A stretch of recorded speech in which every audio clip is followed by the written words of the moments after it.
is a bunch of Sal stuff. It's getting more and more painful to listen to that dumbass Sal on the air. He just can't get it through his thick skull that he shouldn't be talking to anyone other than Richard.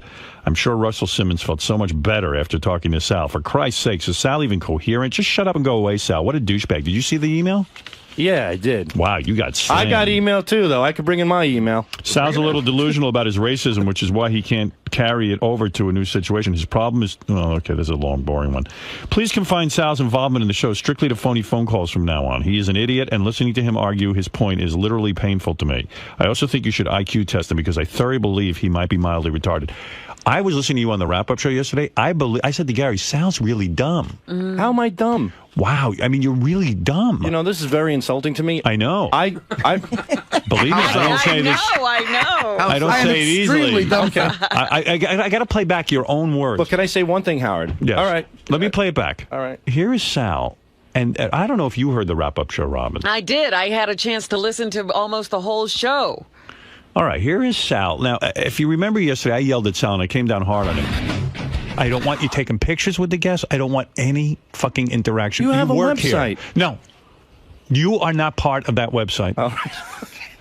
Your picture should never appear on the website again. Okay? You're out of your mind. No, I'm not out of my mind. Okay. You're out of your mind. Okay. That's why we're having this discussion. They need a picture of Sal and Russell Simmons for the website? Yeah. Black and white. It's the merges of the two races. Jason. No, if Sal asks you to take a picture, you say no. No, thank you. Okay, seriously. Okay. I'm not into this bullshit, and I'm not making a joke. I know I'm not either. I'm not, Howard. I do anything you say. When I touched your fucking megaphone, the germaphobe freak that you were, you said never again. I never did it again. Sal, when I asked Sal, to pitch phrase freely, you said never again. I don't need to be told what I am. I just need you to follow the rules. I'm done. I'm following them, dude. I know it doesn't seem like it is, but it's a business. I'm with you. I'm part of the business. I mean, it's up to me to make sure this business runs. I wanted Russell to feel more comfortable. Russell Simmons' last thing that he remembers about being here at this, some fucking cracker came up to me. Right, see, I'm the White Devil. The White Devil. He goes, he's some asshole. That made him comfortable to and say phone that. numbers, and he's calling and planking phone calls. Just let it drop. I just handled it. We had a good interview. It was funny. Yeah, because me and Richard did the drops. You did a great job, but I don't need you afterwards. I know, but Howard, I want you to understand that my intent wasn't to be creepy and stalkerish. I don't want you even... I'm a human being. I can say hello to somebody. No, I don't want that. Okay, you got it, but I'm just saying hello. I don't want you say hello to Richard. Don't say hello to my guests. All right, I got it. I don't know how to say it any more clear. I'm trying to justify my actions. I saw you infuriate me. I'm saying that it's never going to happen again. Never, ever, ever, never, but ever. Don't but I'm say making you you're a human being and you need to say hello to people. You're not a human being. I do need to say hello to people, but I will never do that for you anymore. You're barely human. All right, say what you want. You got to promise me you're going to stay away from my guests. I promise. I'm not joking. I'm not joking either. I promise. You have no ability to know what you're doing. But I do want you to understand. Sal decided that he would approach Russell Simmons, our guest, and it went into this whole thing about Sal calling himself a white devil, but it was just... But here's Sal's explanation for doing it on the wrap-up show, and I'm dumbfounded by this. All right, I'll explain it. We walked out of the studio. The camera's on. Greg is there. Jason's taking pictures, which I asked. I said, should we take a picture for... Is it okay if we take it? And he said, sure. And Russell was okay with it. I shook Russell's hand, and I said... Richard and I were the guys who did the drops on you today with those phony phone calls. I go, so, we really are the White Devil.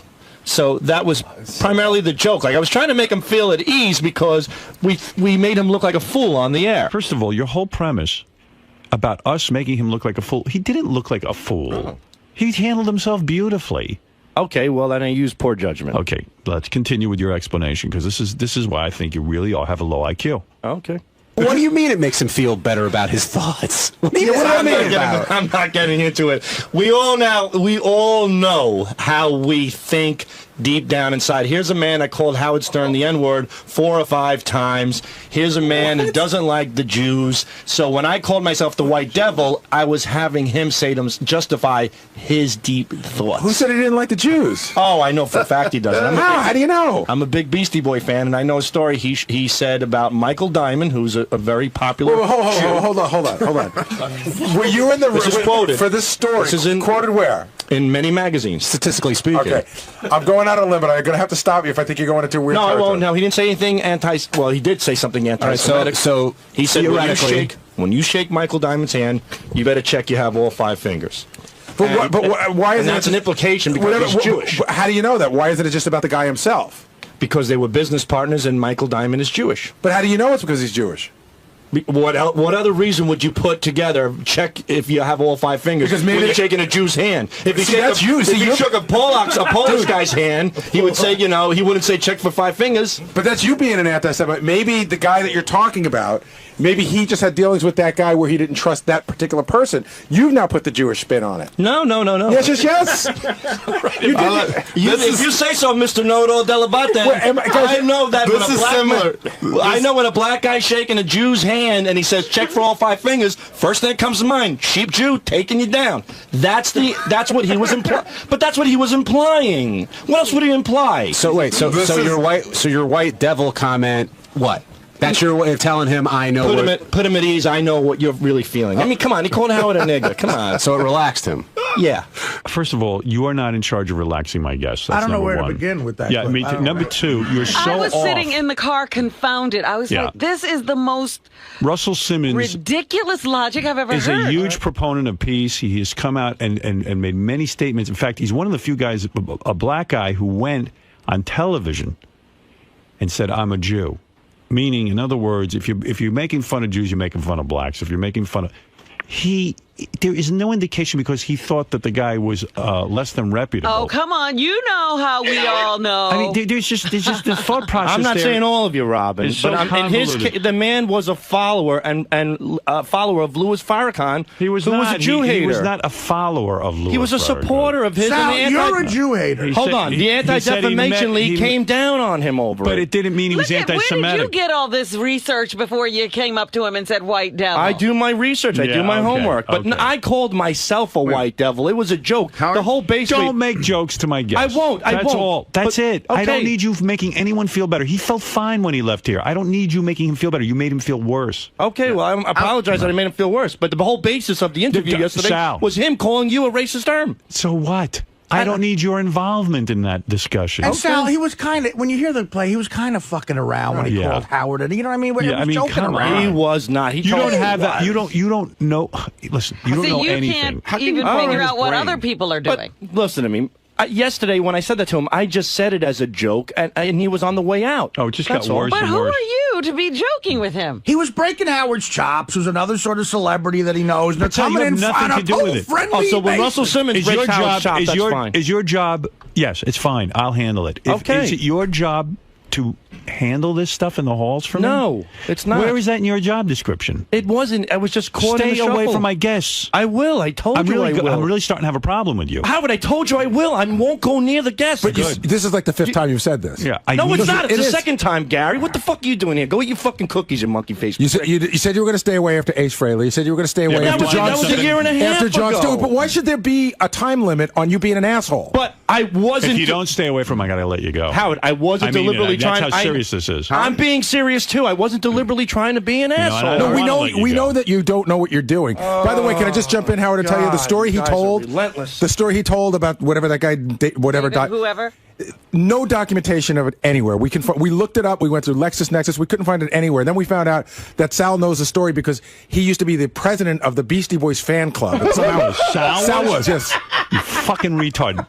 I know you for were a the fact. president of the Beastie Boys fan club. Yes, I'm Prodigy. What does that have to do? How On did you? Prodigy. How did you become the president of the fan So club? you're privy to information we don't know? That shows you're an idiot. You're on a high-pitched mic level. Oh, now you're knocking the Beastie Boys. No, Jewish I'm people. knocking you. Jewish Okay. people. What does Jewish have to do with anything? What do you mean? constantly bring the Jewish thing Sal, into it has everything to everything. do What with are it. you saying? You were the president of the Beastie Boys fan The Beastie Revolution. The Beastie Revolution? club. And how old We were should you? let him go based on I that. was 17 years old. Oh my God, 17. dude. And what were your duties? It was on back then Prodigy was popular, so Right. what I would do is I would filter through all the sort of like the Stern Fan Network. Yeah. I was like the mutt of the Beastie Revolution. Did you have to contact everyone? And Yeah, and I Did people Posted things. yeah, I posted their what days where they were performing, and I Did posted all people their pay interviews. dues? No, nobody paid dues, and I also posted like there's lots of Beastie Boy memorabilia that people don't know about, and I have a whole collection of it, and I would post where they can find it. And there was like, they once released Ill Communication in a green vinyl album, and it had a little green believe this sticker on the fucking guy? back. I don't know. And I would. And you're laughing at those Star Trek people? Yeah, we Let me got, tell we you, got Sal, a are cool. genuine nut job working for us. So, Sal, you here as the president of the Beastie Boys fan club that Russell Simmons made this awful statement about Mike D, because I know the Beastie Boys. Is that Mike D? Michael Diamond, that's right. correct. So, how did you find that out as the president? How did you know that? Some idiot wrote it on Prodigy. No, it's Michael call documented. you? Documented. Documented where? I can't How recall. come no one can find it? I can't recall, but I'll find it someplace. All right. And how about Russell Simmons putting out groups like Public Enemy that always put So down what? race? It doesn't mean he's a but racist. I'm not calling Russell Simmons a racist. I'm saying that it can't be. If I call Do myself me the a White favor. Devil, Bring in your favorite Beastie Boys album so I can take it and beat you over the head with it. Yeah, and what knock kind some of sense into memorabilia you got? We want to throw it. I at you. have. Listen, It's got to be licensed to ill, right? I mean, no Paul's Boutique. Well, if you're a real no, Beastie Boy fan, it's Paul's Boutique. a conversation over. Boutique. Boutique. No, not boutique. Well, I'm not the one shopping on Saks Fifth Avenue. My girlfriend every day. But it's so a I know how to say boutique. boutique. But it's a Excuse You're me. the head of the Beastie Boys I knew how to fan say club. boutique when I was 7. You fucking retard. You never heard them say the title of their album? Paul's Boutique. Whatever. What? Boutique. Boutique. Sal, Gary was so right in what he said to you yesterday, and I'm Yeah, glad he said yeah. it. That you totally have this thing in your head where Jews are cheap. No. That's all you know. That's all you think. That's all you. So when Russell Simmons Anyway, says that it got about even- someone, it even got even- you project that onto him, and then you make an ass of yourself by explaining it. I don't know. Suddenly Sal is Simon Wiesenthal, though, and he's figured out that he made the huge leap in Russell Simmons' life because he called the guy cheap. It means because he's a Jew. Right. But in Maybe this, the guy's cheap. Maybe there's a lot of people in Russell Simmons' life who he considers cheap who aren't Jews. Sal, you know how many but not- Italians? You know how many Italians I grew up with? A lot who of would not people- part with $1. a lot of people are not followers of Louis Farrakhan who I see. quoted he loves Okay. Hitler. He's not a Followers follower. again. Yeah. I just got Lisa G has this. Go to Gary preview page 1. Yeah. In green, we have the audio of Sal and Russell Simmons. Oh, Oh, man. Jesus. How you doing? I'm Sal, and that's Richard. How are you doing? We did the phony phone calls. We did the whack pack feedback, and we did all the phone We get paid to goof off, basically. And how you stumped him. We really are the White Devils. You can call us crackers anytime you want. We're pieces of crap. No. But it's a pleasure to meet you. Oh, the pleasure to meet you. Holy shit. See, it was a joke. You are It was- a fucking idiot. that's Stay douche away from chili. the guests. I will. I You're told you an I will. asshole. I have a question. At Yeah, what Sal, point? you're- Did you make him feel better Let me hear. by saying more. that you're a white devil? Okay, I'll tell you. And What, I'll call tell us you. crackers. Listen to Right. this. Listen to this. Oh, but when he said, Boys, Run DMC, Davey DMX, front row, 1987, Together Forever tour. Had my jersey on. Weren't you in a hip hop group? Yeah, real bad one. I won't embarrass. G-Man was his My name was G-Man. Yeah, it was terrible. Yeah. Nice to meet you. It's a pleasure. What, Thank you for a what great does year. Russell Simmons care that you sat in the front? What are you trying to show him? You're down with the brothers? You I lined his fucking pockets. retard? You're an asshole. Now with the So lining that buys his pockets. him an audience with you. Yeah. You're the annoying asshole. You paid to insult him. I was And in the Sal, middle. you're making it seem like he's the kind of guy who would call you a cracker in private life. No, like, yeah, I mean, was- like, no, I'm not, Artie. Call I me was- a cracker like he wants to You're do the guy that. people avoid, Sal. Right. Please leave my guests alone. I was playing into the fact that he called you the N-word 5 times. The reason why he was here, Howard, is because he made racist statements to begin so with. what? Stay away from my Where guests. is- But that's the only reason why I said that No, I was Sal, stay away easing from the my tension. guests. I'm going easing to. the tension. There's What nothing, tension? There's no tension there. All right. You're making the tension. But I have stayed away from the guests. That was the only time I was caught in the shuffle right in the middle of the hallway leaving this studio. I don't care. It was Act bad like timing. you don't work here. I see interns here. They don't even say hello to me. That's what you got to do. Okay, and I have, and I'm sorry about this one guy, but the truth of the matter is, when he spewed out the N-word 5 times at you, and he's Yeah. a follower of Hitler, and Oh, he promotes he is Public not- Enemy. he's a follower of Hitler. Listen to what you just said. Listen to me. Dude. You're insane. The guy is a good dude. He He's did a great nothing to dude, you. but I'm just I joking had with him, and I'm sorry. Don't joke And I won't. with anyone. Your jokes are no good. Okay, done. Howard, You're a mutant. I'm getting all sorts of facts about Sal. Sal, did you sneak into a Beastie Boy concert once, run into Chris Rock, and tell Chris Rock that black people don't like the Beastie Boys? Yes. Did you say niggas don't like the Beastie Boys? No, I said, what's a black guy like you doing at a Beastie Boy concert? And he laughed. It was a joke. We can joke around. My God, I don't care. We're in such an uptight fucking society. Everybody needs to relax themselves, man. Because we got just you chill who is the fuck intolerant out. of everything. No, I'm not. But everybody needs to fucking relax, man. Just like lighten up. No. You only live once. I don't need tell to all relax. the jokes you can I tell told you and I die. run a business. I know can't- you do, and I can't respect have you that. running around like a fucking marauder. And I won't. But we only live life once. Can I tell a bunch of jokes about your wife? You have, stupid. Can I tell more? Go ahead. What do I care? Hey, I'm not. Once, I mean, what's the big deal? I don't complain about my wife jokes. I went to a comedy show this week and 4 guys had emotional friend T-shirts on, 4 in a row. What do I care? I could take it. I'm saying that with Russell Simmons in that situation. All right, you said it. You know, he was here because you didn't even want him on the fucking show. Hey, and you know what? I Here told he him that. goes. It's got nothing to do with your thought process. I know, and it's I realize all my that. thought process. As it's far- all me. As far as not you. I know. It's not your life. It's I know. mine. I know, but you can't come in. The fact that you call me a retard over You're explaining retarded. something and shaking a guy's You're an hand. asshole. All right, but when other people manipulate your words, aren't you angry?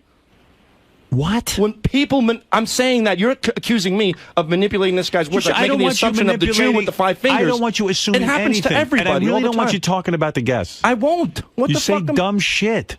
I don't say dumb shit. It makes perfect sense. Oh, if you put my it, God. if you put all the facts Sal, together, it makes perfect Sal, sense. All right, fine. I don't want you thinking anymore. All right. I know what this is all about. Very good. What's it I all am about? Oh, really- it's all about everybody has to look smarter by bringing Sal in, and I speak the No, fucking Sal, truth. stay away from the guests. I'm staying and away. then You're then paranoid don't- about Then you that. don't look anything. No, but immediately, like, I'm retarded, and you're Artie an jumps in and asshole. says, makes the assumption that I think every Jew is cheap because Russell Simmons' statement. exactly what It's you not- said. You made the connection, man. I made the connection. We didn't make it. Yeah, but You based did. on the facts, I made that connection. Who's What facts? facts? What Your facts? facts. Follower Louis Farrakhan puts out hip-hop artists that come knock on. the white people, How do you know he's a called follower? Howard Stern a nigger 4 times. That's all fine. You're bringing up but the when Farrakhan. Sal, Someone loaded you up with this Farrakhan statement. It's a fact. Will's I got know. it. Someone loaded you up. You didn't have that yesterday. Don't, give me a fucking break. But doesn't matter, though. Okay.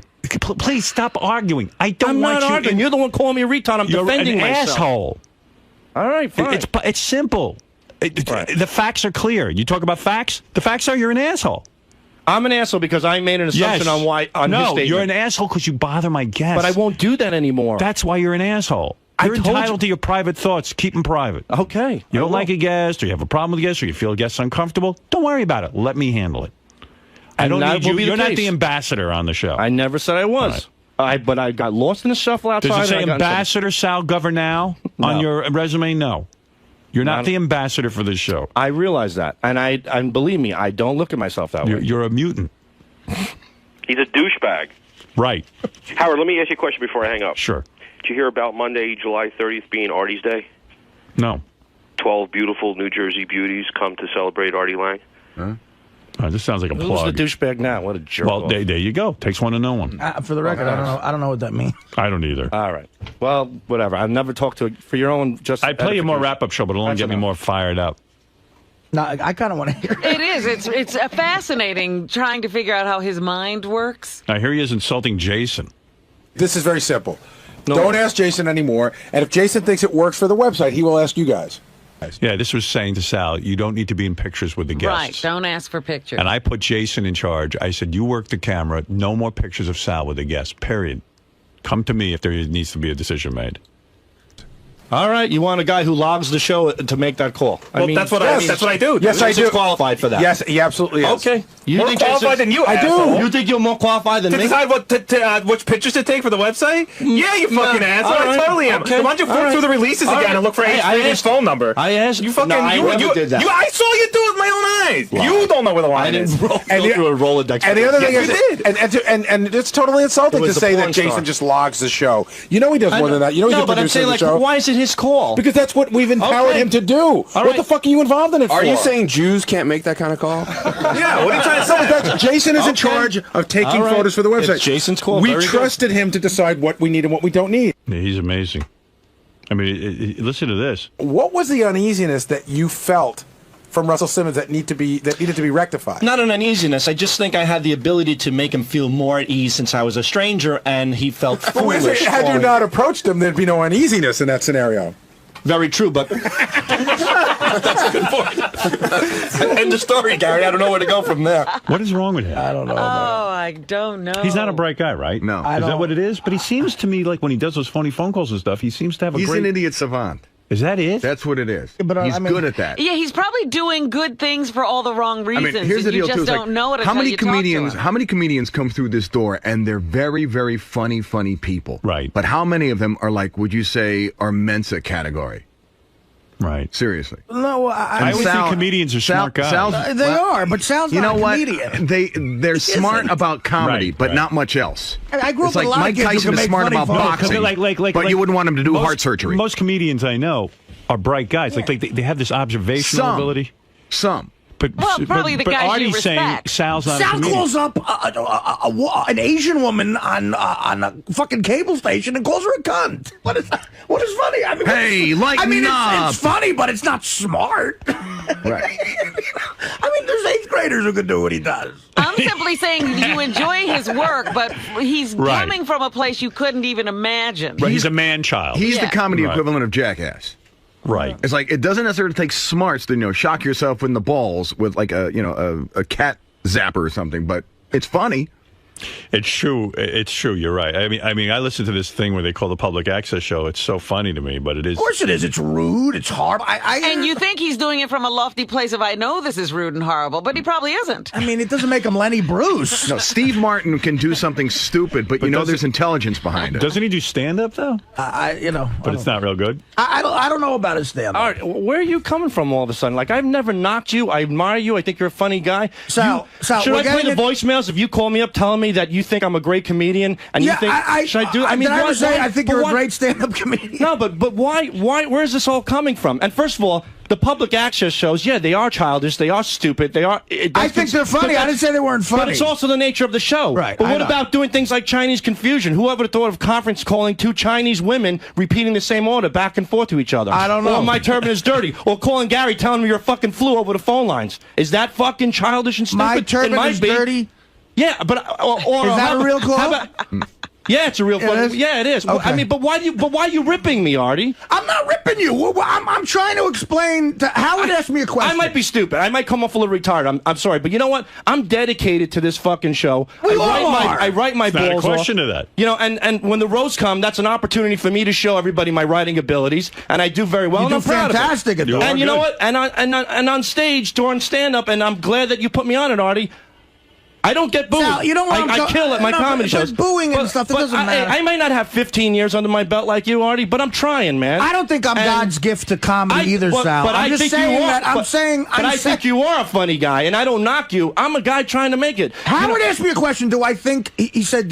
Sal's not bright, right? And I go, well, I don't know. I mean, You're not bright. And then he All says, right. but he makes the phony. He brought up the phony phone calls, and they're all very funny. I laugh very hard at them, but I don't think it means that you're some kind of genius or. But I'm not saying I'm a genius either. But you said, in one sense, I'm not a comedian, and I have an 8th grader could do what I do.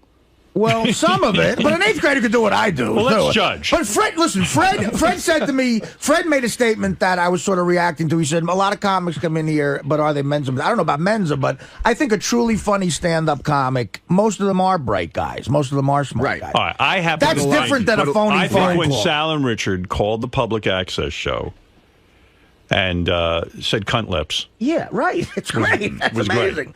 I But grew the up thing with a kid who used to do that all the time, and we used to laugh. I mean, he did. He called up. Is he free to work here? Will he bother the guests? Yeah. Wait, does he know to leave the guests alone? I'll never. This had to be 1981. This guy Moss Klein, who was a writer for the Star Ledger, sports writer. He was on a cable access show. And my friend, this kid, Wayne Montagna, nutty guy, calls up, it's live television, and says, I have a question for Moss Klein. And they put a close-up of Moss Klein's face. And he goes, Moss, I was reading an article. It was very intriguing. I was hoping you could comment on it. And he goes, what was it? He goes, is it true you gave Yogi Berra a blowjob? So now Moss Klein's face gets horrified, looks at the host is roughly, he goes, oh my God, you ass, and they have to go to a commercial. We had that on tape, we watched it at every party. It's one of the funniest things I've ever seen. That kid who made that call is now in prison. Right. So I mean, I don't I don't think that What kid a is shame. Albert. I don't think that kid He is could have had a Albert. high-paying job here. Well, I'm just saying that And then yesterday on Raw Dog, you called the Killers of Comedy the Hack Pack. Ah, come on, I'm kidding around, dude. That's not right. And then I said, I'm kidding. After this big argument you got in with Levy and apologized, and you brought him back into your shows, I'm busting his you called his production the Hack Pack. Right. Well, I'm busting his balls. Oh, but Sal, come on. Do you see any of their points? You know, not so much about what you said, but the fact that you're approaching guests and everything. Yes. You seem to take offense to the fact that they don't want you near guests, though, because you feel like you could contribute something. They're right. They're right. I mean, what can I tell you? They're right. I don't know. I guess Russell Simmons, he's a good guy. Everybody's great. Wonderful. Hey, and that goes for you too now? Stay out of the green rooms. Because I see you go in and say hello to guests like, hi, I'm Richard Christie. I'm just a big fan of yours. Don't want to see it no more. If it's people I know, I go in there to say you hi. Stay the hell out. You stay away from the guests also. If John the Stutterer wants to say hi to me, I can't go in the green Nope. Stay away from him. No more. No more.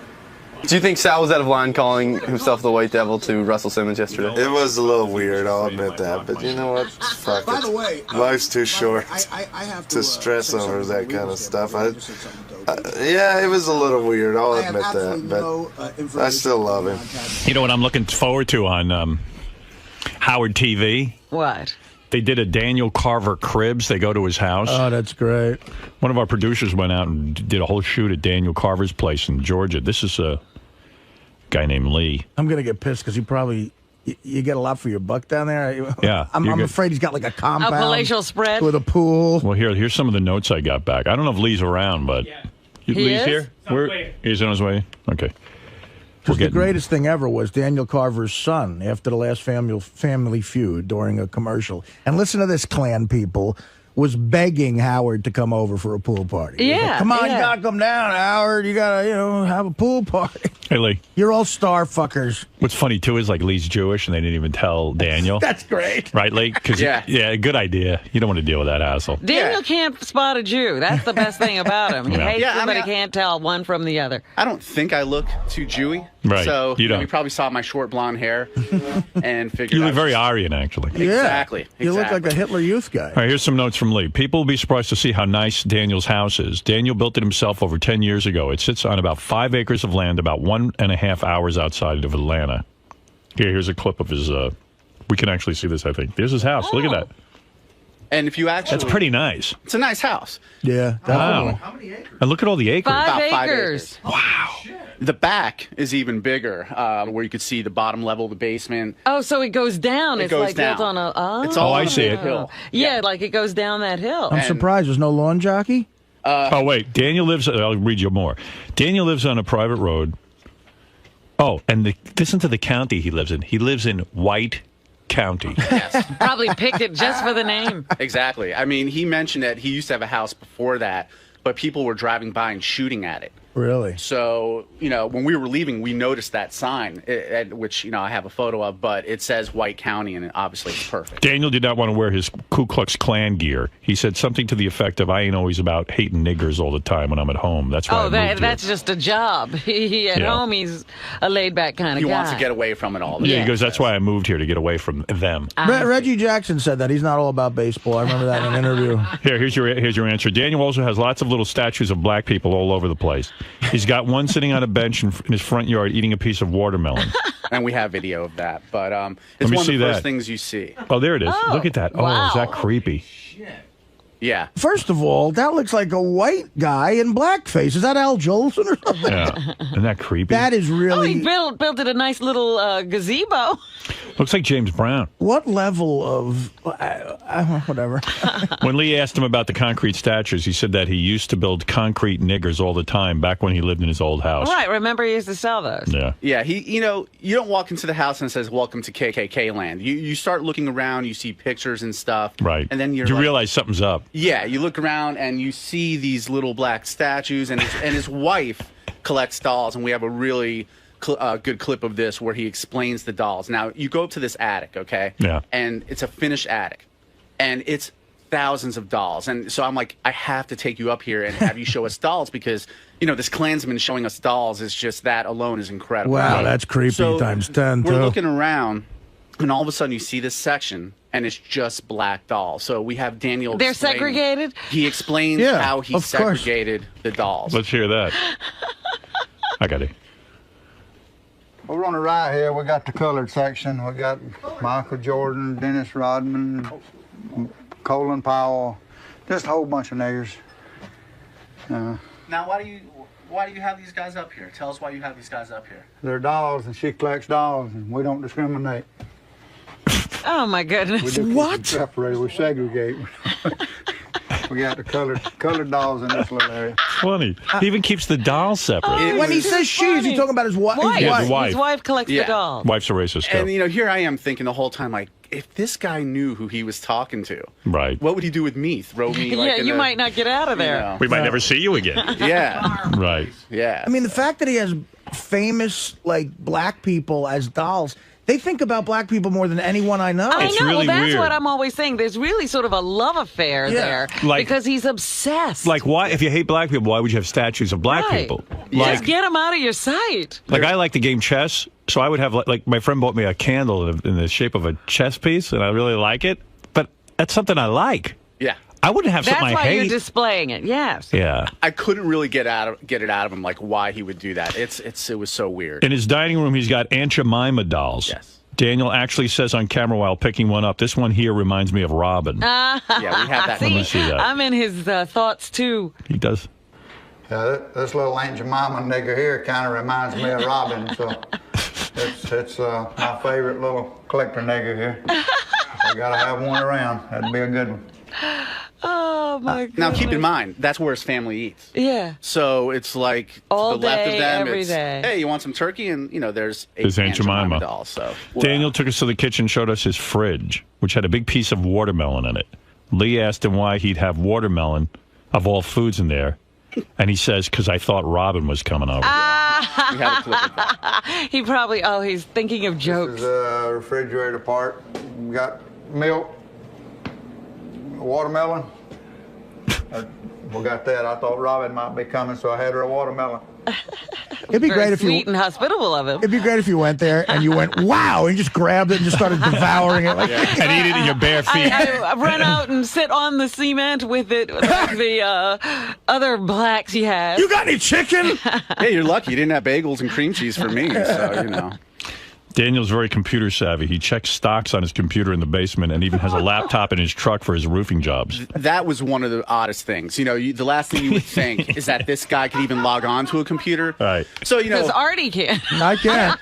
Yeah, so we go in the basement and he just immediately sits down on the computer. I'm like, what do you do? I'm like, you have a computer? He's like, yeah, get on here. And he's got one of those programs where the stocks are just constantly updated. So I'm like, well, what do you do? He's like, well, I don't really buy stocks much. I just sort of look at them, see how they're doing. Sirius is doing, he's like giving me an update. Does he have Sirius stock or? He didn't really say. He said he doesn't have, he doesn't have a lot of money, so it's more about just keeping up on them. Right. But why, if you're not investing? Right, why would you look? I have no idea. But the odder thing is that in his pickup truck, which he uses for his roofing business, he has a laptop in there, and he drives around wherever they're doing their job. He steals a Wi-Fi signal and has this laptop, and he just, listens to the show and just does Wow. whatever you're he does. kidding. You would never think, but Wow. he's very. He can hop on Wi-Fi. He even knows how to do that. Yeah, I was like, what is going on here? It's He's so the man. Odd. So odd. Getting ready for the big race war. But a When is, very nice home. When is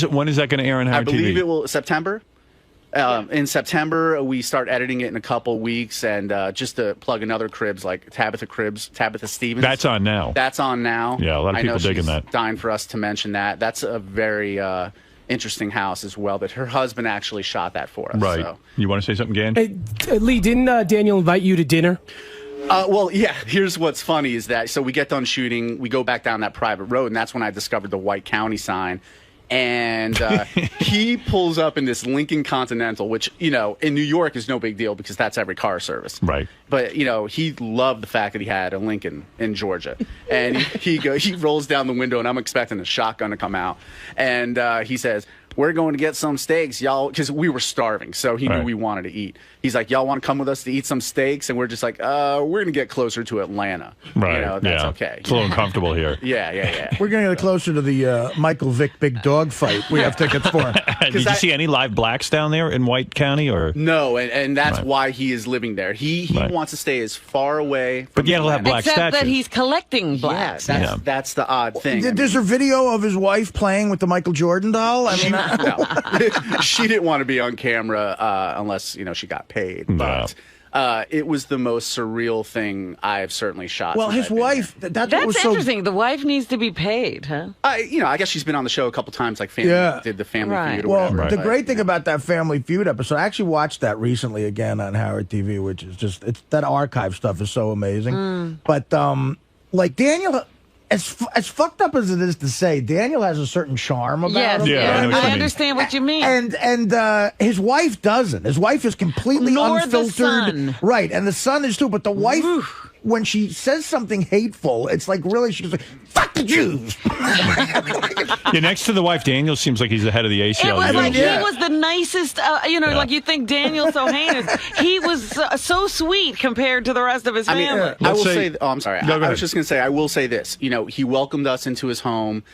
He was very nice, offered us drinks, and I actually felt a little bad. He's like, we got some green iced tea. You want some green iced tea? I almost felt a little bad because we weren't like avoiding telling him I was Jewish because we're trying to play a trick. We're I guess trying to be a little respectful. Because Why would you tell anybody that anyway? Why would you have to announce that just because you're in Daniel's house? Just because he's in the Klan, and he probably would say, "Get the hell out." I don't know. Yeah. I would. I mean, I think that you're with Howard and he's getting attention in television. I think he'd let you stay. I mean, I think he's a bit of a bullshitter on some levels. But he was very nice to us. It was funny when Lee was approaching his house that morning. He sent me an email. He goes, "Just so you know, I'm entering the house right now. So if you don't hear from me again, you know where I was last." Actually, he's sending out SOSs. I actually emailed the directions to his house. Should've worn a yarmulke. Saying this is where I'm at. Yeah, I mean, I told him, I said, listen, Robin's black, Howard's Jewish. He comes here, he knows. He's not going to be pissed. Steve Langford, Howard 100 News. The Killers of Comedy on the warpath. The Reverend Bob Shuley, Sal, and Richard blowing their stacks over comments made by Artie Lang on the Raw Dog channel, reportedly calling the Killers of Comedy the Hack Pack. It's a better name, you got to admit it. It is good. Kidding around is one thing, but is this bad for business? No. Oh, there goes Bob Levy again. He always thinks you're hurting his business. Yeah. Well, Bob really just think that most of the jokes are aimed at him. I know. I mean, it was so joking around. It's just, I mean, come on, can we grow up here? He feels Artie doesn't have respect for what he does. Howard, I don't want to slow you down, but Shuley's out here and he's like genuinely angry, not like fucking around angry. He says even though Artie says it's a joke, he always seems to take jokes at their expense. Bring him in. I don't understand. I mean,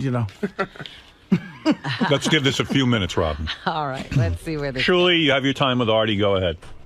I just want to say, he's very nice to us. He asks us to work with him and do shows with him, and that's great. And, we all bust each other's balls behind the scenes, but when he's on the air and stuff, he takes shots at us, and it's like, this is, we're doing a comedy tour. It's like you're sitting there saying that basically we suck. No, You're trying to sell tickets. I don't know if I said that.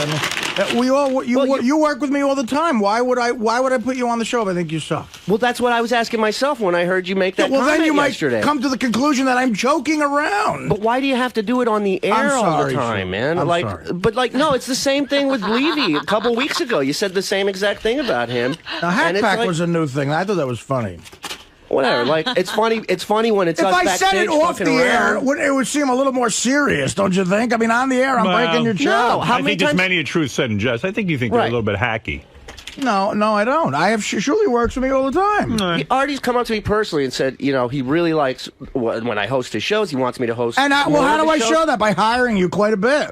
I understand that, but then you come around and you say that on the air. It's mixed messages. It's mixed signals, Artie. You gotta, Okay, I'm very sorry. I didn't know I had another girlfriend I'm sending mixed signals to. It's not a girlfriend. It's just somebody that You're I acting thought, cunty and bitchy about it. No, you just are. you know what it is. If nobody would have heard it, then it wouldn't be a joke. Like Would it's it a be a joke joke? now because somebody heard it. Would it be because- a joke if Shuli went on shows and said Artie's a shitty comedian? I don't care. You don't? A lot of people say that. I don't.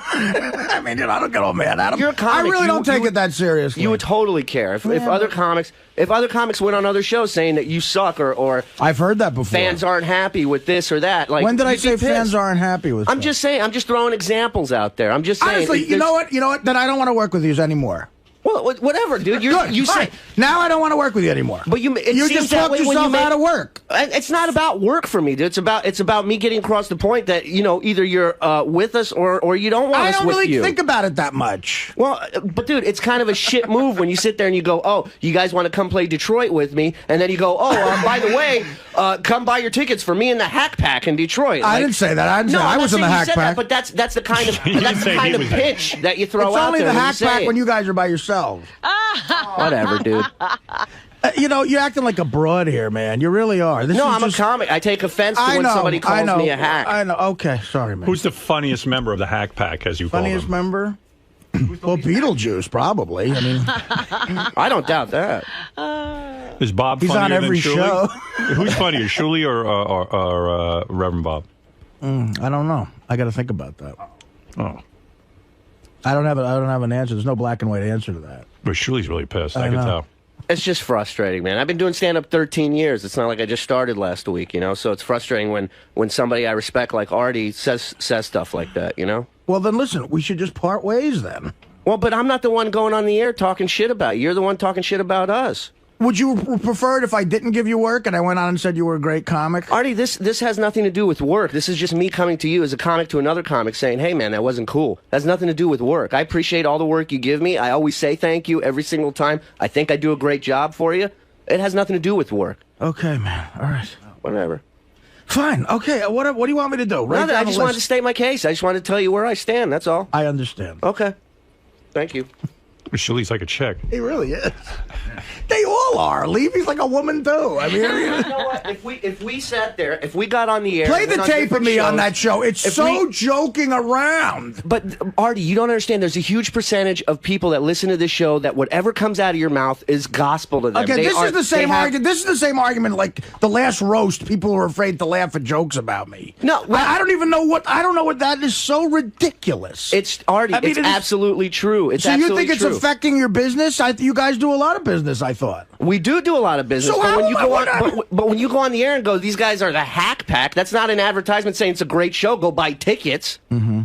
Is it? No, I mean I'm kidding around. I tend. But to what I'm saying is there's sometimes Ralph, what do you think? Sometimes on the Raw Dog Comedy Channel, sometimes I joke around. Go ahead. What? Shuli knows what I think. Is it Artie's job to do advertisements for you? I mean, he's making a joke. No, but does he have to put us down? Shuli, just let me get my point out. I don't see how you guys can sit. First of all, Artie, the Hack Pack, that's brilliant. I mean, whatever. I mean, it's a good I don't joke. know how you guys you bust balls, and that's what you do. And I think anybody who listens to the show knows that. It's like do it off the air. I don't get what you're saying. No, I mean, if we it's do it busting in a way- busting boys. But we do it in a way where it doesn't affect business, dude. It doesn't. We're all on the same team, man. We're all on the same team, bro. We're all working together. Yeah, Why and would you? you're all Why would busting you each other's balls. Why would you hammer somebody on the air and say I something that's understand not that on some necessarily level. true?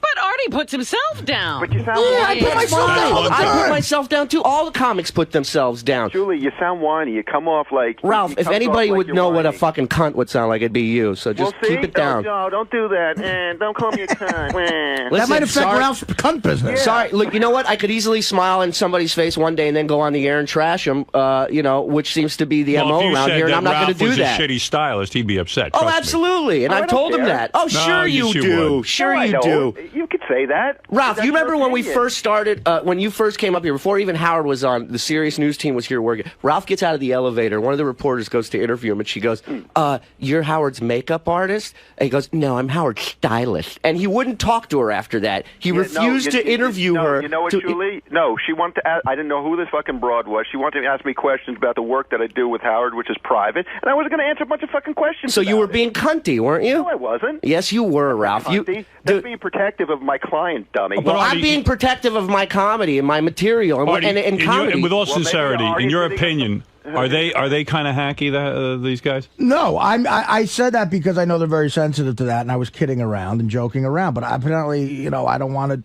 to. You know what, Artie?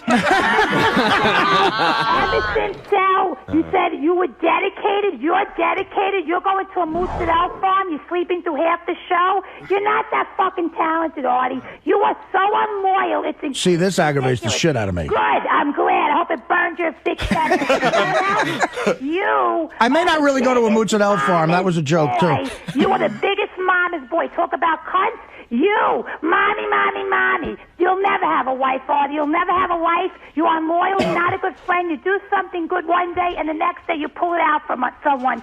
I wasn't going to call, Artie, but I had to call because you are so unloyal. It sickens me. Marianne, part of the smelly cunt pack. That's All right, there you go. Hey, Howard, can I say something? Yeah, let's go to Mutt for 1 second. Okay, Mutt, sure. go ahead. Hey guys, Shirley, weren't you guys busting my balls on the way I run my website and host my show this weekend? Were we busting your balls about the way you run your website and how you host your show? I guess so, yeah. I mean, it was all in good fun, but basically that was an attack on me saying I don't like people have opinions. I'm a dictator. But do people pay? See, surely, why is that okay? Why do you attack Mutt? It's going to make him feel bad. Right. Well, I know Mutt's a celebrity, and I apologize. Well, Mutt for is that. a celebrity on the channel. Now you're. I mean, surely, what kind of celebrity are you? You're as big a celebrity as Mutt is. I don't even see myself as a celebrity. Well, man. what are we talking to you for? Well, good question. Why are you having me on your fucking shows then? I don't know. I Don't hired ask a me. guy a bunch of times, and he's pissed at me. Well, yeah, because Artie, let me ask you this. Mutt's making a good point. Everybody is getting a little, I don't know, dude. What does the word hack mean This to you? hack thing, you guys don't even know what hack means. Sal uses I don't think you know whenever what it Sal means. uses it, he uses it in the wrong. It's so funny. No, I use it on you. It's right. But it is some part of Mutt's livelihood when you Of course sit there. it is. Mutt's life, to a certain extent now, is running that Right, but website. but Mutt was on the air with us, number one, who he had a chance to talk and speak his case and say his Well, side of the story. I didn't say it secretly. I said it on a show that you heard. Yeah, but first of all, let me finish. Mutt was on the air with us. Serious. I didn't go on there with the intent. All right, let's go to we were Sal. playing Sal wants to. song parodies. Let Sal weigh in on this. Artie, Let Sal win your argument. Yeah, here we go. I mean, you're a generous guy. You put us on the shows and everything, and you're great to us. But it is mixed signals because the issue here is we're not like you. We're not. No, we're not like you. We're not mixed signals. Hold on. Let me explain, please. We don't have the clout you have. We don't have the strength of the audience that you have. You've earned it. But the thing is that we're guys with families and we're trying to make a living. And it would take me 80 shows to make an eighth of what you make. And we put a good ticket out there. We put on a solid show. We travel the country. Who is saying any different? But nobody. But when you're going out there, constantly calling Levy a hack. And Constantly? Well, he I say flipped that out in and you the roast. apologize. I say it in the roast. No, but I say it in the fucking... But Artie, you apologized to him just last month saying you would never happen again. So I'm just saying that we put on a good quality show for the fans and we're there for them. And what you saying hack pack, it doesn't help. All right, let's move on. Let's go back to Steve Langford. Shuli, thank you. I respect what you have to say. Shuli is upset. I could see he didn't crack a smile during I that. don't think anything was And he is upset. I see him leaving upset. Well, no, I mean, I don't think I can work with the guys anymore. Really? All right. Well, there you go. Yeah, I wrote jokes for your Donald Trump roast that made the Daily News. I wrote jokes for you for... Wait, but you're laughing now, but, I think you take me seriously. What does that have to do with anything? But every opportunity you have, you call everybody a hack. The only people you don't call a hack is Nick DiPaolo and Greg Fitzsimmons. But everybody in this family, in this environment, you're constantly digging at and using the excuse it's a joke. So I don't get it. I think you're great, and I admire what you do for me. But I just be honest. Like, how do you really feel? He told you. You're a hack. Well, no, All right, I'll take it. I don't know, Sal. How do I really feel? Can we go to therapy together and figure this out? All right. I mean, I don't think there's one person in our audience who, because I said hack pack, would not go see those guys perform. I just don't see that. And if they're starting to see it, I'm not going to go see them because you said that. It leads me to believe they're no good. Why should I waste my time? It was such a joke. It was joking around. So you're saying you don't really feel that way? Yeah, I mean, and how many times do we say that shit on roast? We're roasting each other. Bob Levy is the guy who hosts roasts. I mean, can I give you a list of subjects I don't want you to talk about? Sal? All right. Well, Sal is gone. I've dismissed him. Schultz, you still, Schultz, you still seem fired up, man. I am. I'm pissed, man. But what about, the nature of this show and the nature of hanging out around here is that... Hanging out is one thing. Going on the air and affecting somebody's business and ticket sales and shit like that, There's a huge portion of this audience, what I was trying to say, that have a sheep mentality, that as soon as they hear something, that's what they believe. They don't question it. They don't think for themselves. 4 months ago, he said Richard was a shitty comic. Then Richard tried to go on stage for 3 shows. They wouldn't even let him get one word out. They kept yelling, he sucks. And he doesn't suck. He's a good comic. He's new at this. He's learning. And you got to give people a fucking shot. When you do something like that, you take that chance out of our hands. Can I tell you exactly, now because I'm like what Shuli just sort of talked himself out of right now? Yeah. So for the New York Comedy Festival, last year I did Carnegie Hall, right? Yeah. So now this year... I like that this is eating you up. No, wait. So, but listen. So now this year... they want me to host a show, which is going to be like the centerpiece of the whole festival, a town hall, where I host it. I come out, I do 15 minutes, and I pick 4 of my favorite comics to showcase that night on the festival. It's a big press thing, a lot of attention because they get a lot of press for those festivals. And I honestly, and Teddy can bring in the fucking list. On the list was Shuli and Levy. Wow. That I pre-wrote down. The hack? To have, be... I mean, this is like, you got to put out the friends of yours who you think are really good. This is part of the New York Comedy Festival. Understood. It's a full night of stuff. And Teddy has the list that says Shuli and Levy on it, both of them. Well, I guess and the list right is now, I really don't want to use... penalize him for saying he's upset that you call him a hack? Because I think they're being pussies. And I don't feel like I'd So rather you're work gonna with a now hack punish than a them? pussy. You're going to punish them with taking away some money from them? I mean, and it's not money. It's certainly money, but it's definitely, it would have been a sort of nice, prestigious attention. Certainly could help him with box office. He was honest with you. So why would I punish think? him? But why would I think? Why would I do that? Why would I keep? Why do you giving have these to punish the guy? He came in honestly and said, "I don't like when you call me a hack." Because they sound like little cunts. And you don't want to work with a cunt. Yeah, I'd rather work with a hack. Okay. They sound annoying. You know why? Honestly, I'll tell you why. Because I'm working on eggshells around them. Okay. I got to enough. walk on all eggshells now. Am I doing something wrong? Am I insulting these little pussies? Oh. Clean your pussy, Levy. Ooh. Wow. Cunty. It really, I don't need that. You're telling Levy to clean his pussy? To clean out his twat. I'm sorry, you fucking. I'll give You're you. saying he has a dirty pussy? I'll give you a list of shit I don't want you fucking talking about. How's that sound? What is it, Tony? He wants to weigh in on this. Yes, Tone. Hey, how you doing, brother? All right, brother. Hey, man, I want to say about this hack pack thing that they're showing their weakness by being sensitive to it. I mean, I don't know a whole lot about comedy, but I think I know that. Artie is putting them up towards his level by even mentioning to him. It's an open invitation to crack back. And Go ahead, Art. No, I'll tell you what. He's making an excellent point too, because actually, the funny thing is, I do mess around with guys I've known for a long time, calling them hacks, or that was a sort of old, unoriginal thing to do, and with guys like DePaulo. And if you're confident enough that you're not, then you shoot back. You don't get mad at it. Well, maybe they're not confident. It's like calling a guy gay, and he's mad because he's really gay. I mean, that's a good point. Maybe Shuli isn't that confident. Well, he should be. That's what I'm trying to tell him. All right. And that's exactly my point, Howard. Is that I mean, if they want to be, and they say it's because Artie has clout and confidence or whatever, and you know what, if they want to be successful, it's time to step up their game, and at least in that regard. All right. My clout ends with this show. I have the same clout they have. I sell tickets because I'm here. But they've sort of put you up on a pedestal that you're the guy they all want to be. It's weird. If I left and this if you show, say something bad to them, then they're devastated. if I left this show, I'd be playing clubs again. I mean, look, that's a hard reality of the business, and so they're on this show and they're making money too. It's all we're all in the same. Shuli wants to say something. We're all in the same boat. Exactly, we're all in the same boat. So why would Artie, let me ask you something. What does the word hack mean to you? You're a comic. You've been doing it for a while. What does the word hack mean to you?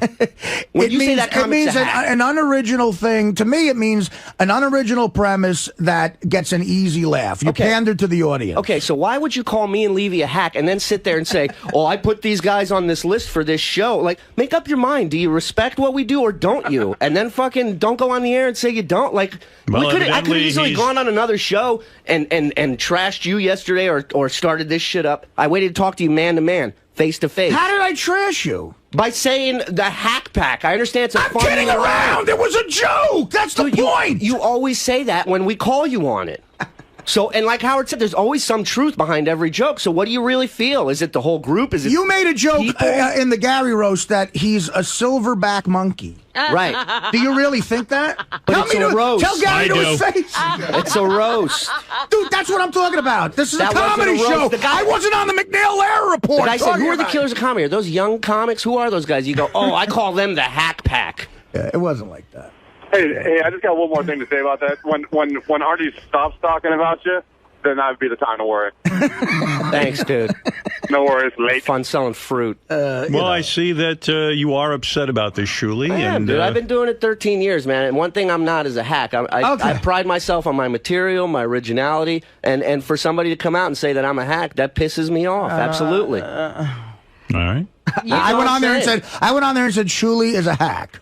No, but you say that I'm part of this group, the Killers of Comedy. Whether you feel it's one person in the group, two of us, three of us, say what's on your mind, but don't generalize and throw us all in one group and say we're a bunch of hacks.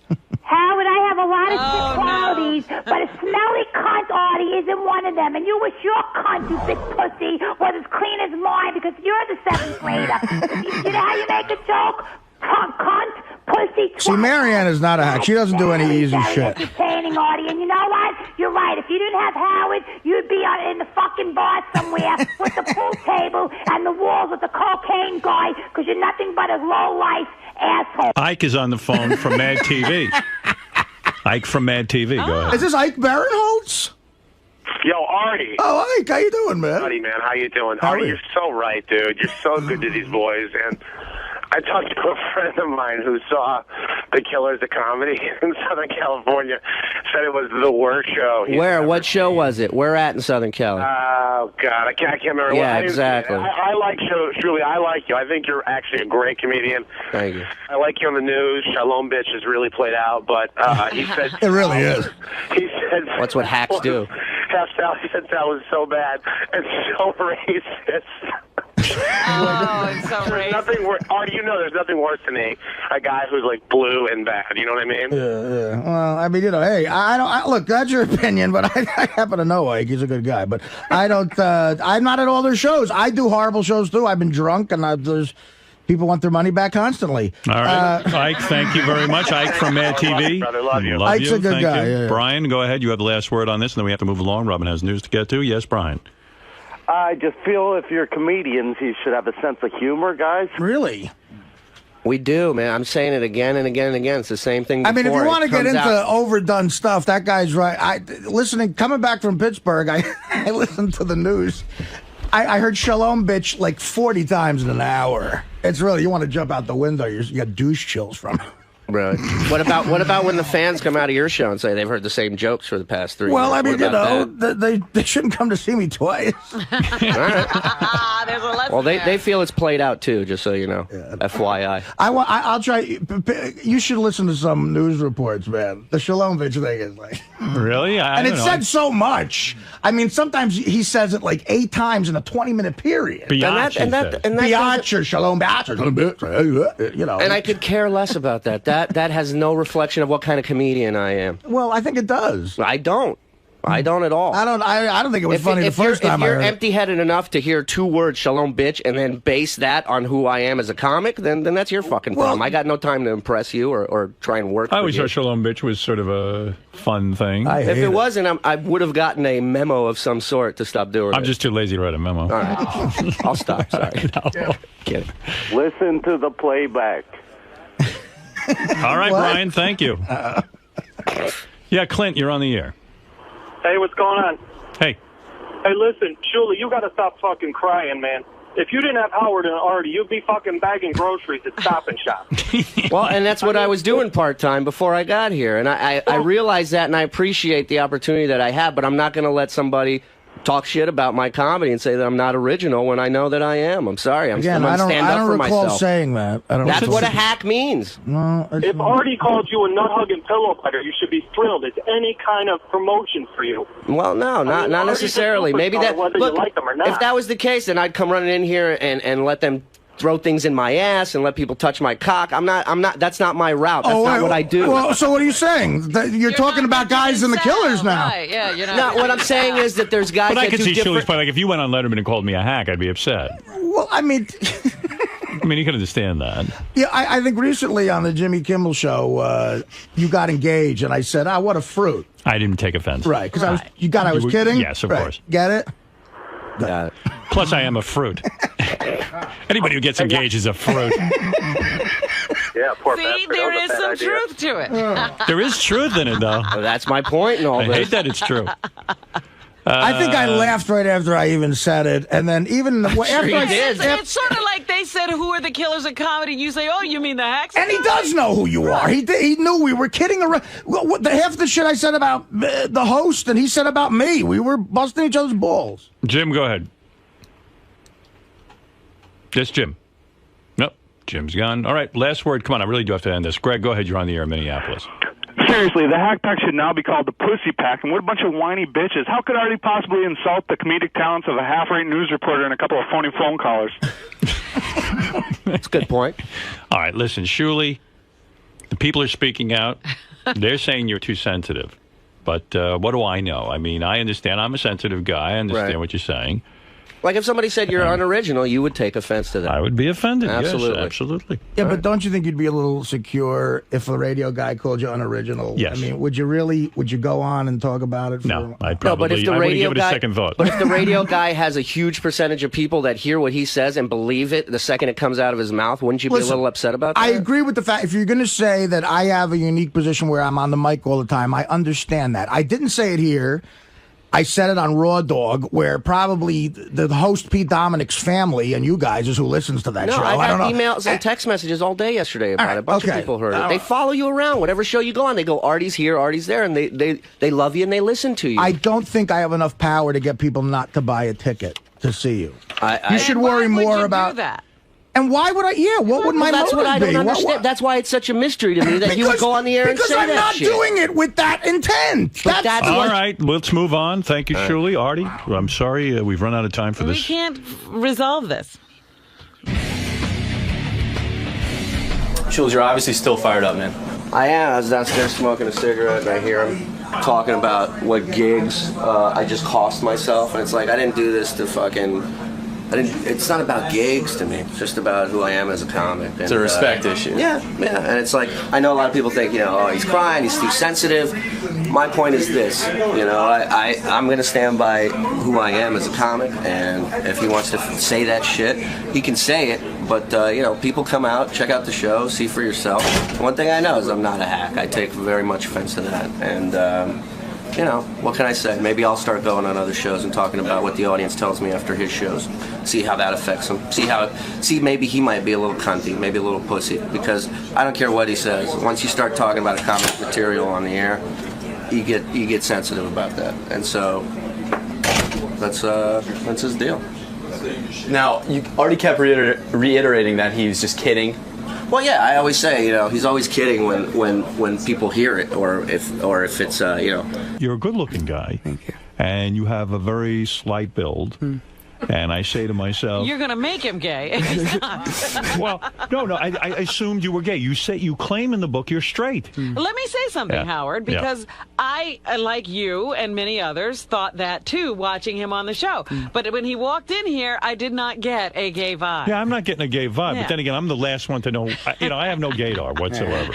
I'm so masculine in the traditional sense. You didn't know I was on heroin. I didn't know he was on heroin, and he's been on it for And he's years. sitting right next to you. Would you do me a favor to prove that you're straight? Will you fuck Robin right now? Oh, stop it. Would you mind? It's not necessary. Sanjaya, would you mind giving her sex right now? She needs it badly. She had a trauma-filled weekend with Matt. I'm sorry. You can't do it? Huh? I could do it. Unfortunately, I have a girlfriend. So come on. I get in trouble. Robin, take off your clothes and let's start it in right now. He could give me a massage. Just don't get in a relationship with her. Cost you $800 for a bottle of wine. You're not kidding. She's expensive. Oh. No, so when did you bang your first broad? When I was 16. 16? Mm-hmm. See this? You see, I jumped to conclusions about So you. you're watching him on the show thinking he's never had a girl. And he did. 16, you banged your first chick. You're a good-looking dude. I bet you can get chicks easily, huh? I could, but like I said, I've been in a relationship for a year now. So look at you banging chicks. The hell do I know? You really never kissed a guy? Never took it in the ass? Nothing. I bet you guys proposition you. Oh yeah, all the time. All the time. I can see that. Fred wants to talk to you about maybe sleeping with you. I don't know. He loves it. He goes both ways. Nice. But no kidding. Color me disappointed. Yeah. Good for you. Yeah, I don't get a gay vibe looking at you now. Well, good. I mean, nothing wrong with being gay. No, I'm not- gay people are awesome. Yeah, right. I got no problem with it. I'm just saying that's what I figured for sure. So what, like, don't you think people who go down and audition for American Idol are a little bit wacky in the sense that, I mean, it is a wacky thing, right? To do this. What did you do? You woke up one morning and said, "I'm going to go down to American Idol," or did you plot this thing out? I had friends that were plotting it out, and like we didn't know it was coming to Seattle, so I had a group of friends that was gonna drive down to California, and they're like, "Oh, Sanjay, come with us. We'll go and audition." I'm like, I don't want to do that. Like, And your sister was in on this too. Well, she didn't. Around, did they not think they could actually sing? They were just like, hey, we'll make the show, we'll be goofy or something?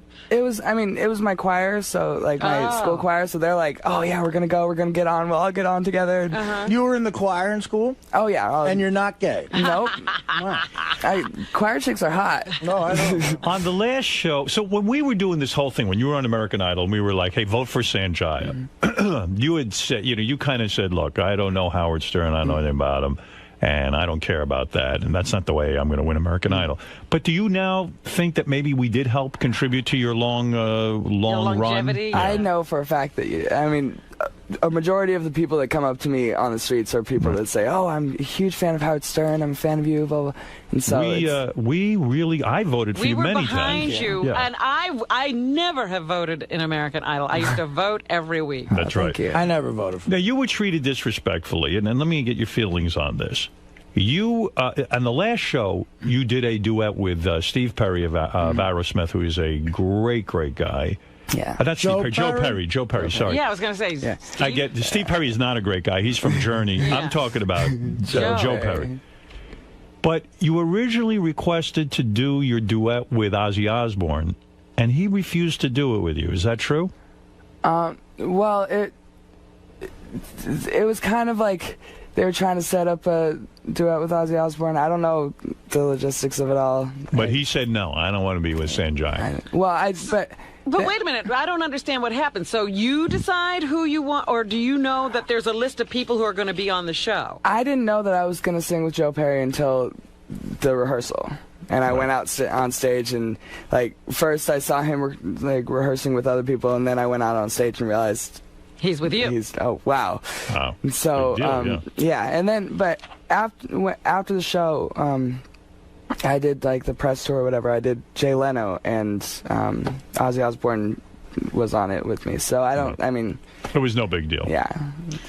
So when you go on American Idol and all this fame hits.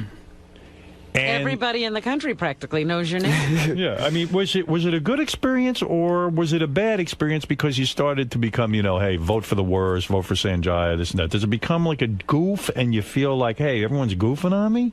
No, I mean, it's definitely mixed feelings while it's happening, but overall, it's obviously a good thing.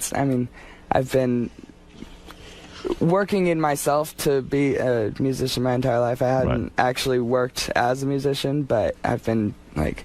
You making money now still? Yeah. What are you doing? Give me what's going on. You got a book out. Yeah. Sanjaya, by the way, has a brand new book, Dancing to the Music in My Head: Memoirs of the People's Idols, in stores today. And you have a record album out. I have an EP. EP? What the hell is now, that? What does that mean? 5 songs. 5 songs. Yeah. And where do I get that? Amazon.com. Oh, so you're selling it on there. Yep. And what is it? Dance music? What kind of music is it? You can dance to it. It definitely has like really good beats. It's world influence, very much so. So a lot of the beats are like tablas or djembes or something like that. And then are we going to listen to a little? Did you write the music? Yeah. Did you write the music? I wrote some of it. I had co-writers as well. My sister helped me write. A couple family members helped me write. So it's really been. How far would you go to be famous? Would you appear nude in a magazine? I've been asked this question, and it's a dangerous answer because it totally depends on. I would if it was a really classy magazine. I wouldn't do like Playgirl. You would show your penis and balls? Depending on Let's how say it was a classy magazine like Time Magazine. Time Magazine isn't doing They that. don't do nude, No. Robin? National Geographic. No, I'm saying, let's say it was an artistic endeavor. Yeah. You would show your penis and balls in a magazine? In the future, done right, yes, I'm not very modest. You're open to that. I have a feeling you are very large in the pants if you would do that. Am I correct? You got a big hose? Be honest. I haven't really seen anything else to compare it to. So. Bullshit. You've seen guys in high school and stuff. I did PE 1 year, and I didn't have to change in front of anyone. You've never seen a guy naked? Not accidentally at a party, but I wasn't paying attention. How big was his penis? Was it bigger than yours? His nickname was Frankie Footlong, and it wasn't an exaggeration. So he was very big. Yeah. So it's. What are you hanging with him for? Do you? So in other words, if you're willing to take your clothes off in a magazine, you would have to be large. No man who is small would be in a magazine if he wasn't. Do you understand what I'm saying? Yeah, that makes sense. Right. Have you ever measured your penis and balls? What kind of an? Well, this is an interesting interview. Well, I mean, I don't know. I know a lot of guys that have. It's not. You never measured yours? In the past, I have. You have? Not recently. Were you more than 6 inches or below 6 inches? I haven't measured myself in quite a long time. All right. When you did measure yourself, how old? I'll tell you my measurement. I'll be honest with you. I'll tell you my measurement if you tell me yours. His 13-year-old measurement. I bet you beat me at 13. At 13, I was under 6 inches. Fully erect? Yes. Okay. Well, fully erect. Now, I was an adult man. I was 6 inches. Exactly. Right, Robin? Wasn't it? Yeah, something like that. I think you approached 6. I was 45 when I was measured. I was measured. When did your cock stop growing? My cock stopped growing when I was very young. I was going to say, like, when is that? I'm only 6 inches. Because I'm hoping it's 50 or something. And I'm 6'5". I should be 8 inches because it would look much better. Hey, that would be proportional. It doesn't look that good when I'm nude, I'll be honest. You're not going to be posing in a magazine? Oh, no. Is that what you're saying? No way. Not with my big belly and widespread ass, and there's no way. You know what I'm saying?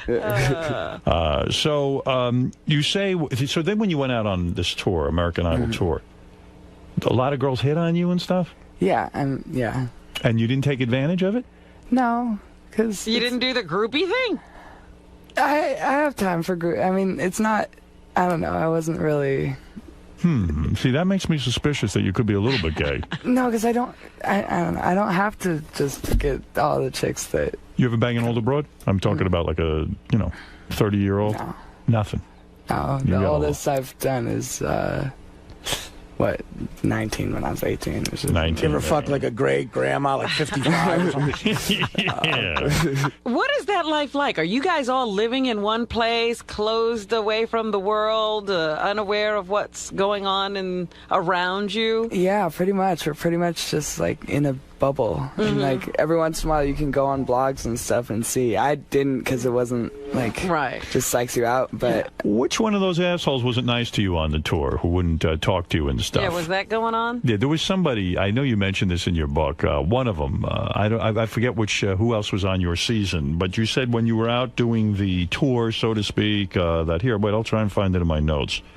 Do you know who I'm talking about? I don't know. I mean, it was.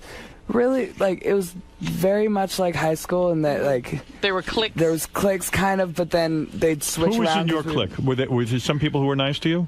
Well, there was, I mean, me and Jordan were both underage, and then the next oldest one was 23. So... Here, this is what you say. What did I say? Blake Lewis called Sanjaya. Blake Lewis was the beatbox guy, human beatbox guy. A disrespectful little kid who was disrespectful of people's boundaries and didn't have a father figure in his life. What is that? Shithead. Lewis went on to say, why is this little kid that's just annoying on the show? I don't think he should have been on the show at all. It's just bad for television, terrible, terrible television. Did he say that about you? He said that on a radio interview, yeah. Yeah, now, in a radio interview. Yeah. Now, how do you deal with a guy like that after he says something to you? Do you walk up to him and confront him? No, because it's not, I mean, on tour we were pleasant, like, it wasn't any kind of like. But he dissed you. Why do you take that? He dissed me, but it's not. I mean, it's his own deal. I'm not like I respect him. He's an incredible beatboxer and he's a great performer. So it's not like he's got his like. No one's questioning his beatbox ability. You're very evolved, or or wimpy. I'm not sure which here. But you're very involved to say, hey, that's his opinion, and I don't care. I could beat up everyone who had a bad opinion about me, but it's not. I mean, there's more important things to fight about. You all right? Well, he's more involved than I am. I would have gone up to this character and I would have said, "Hey, listen, I'm gonna kick your ass." Fat beatbox lip. Yeah, and then he would have beaten me up.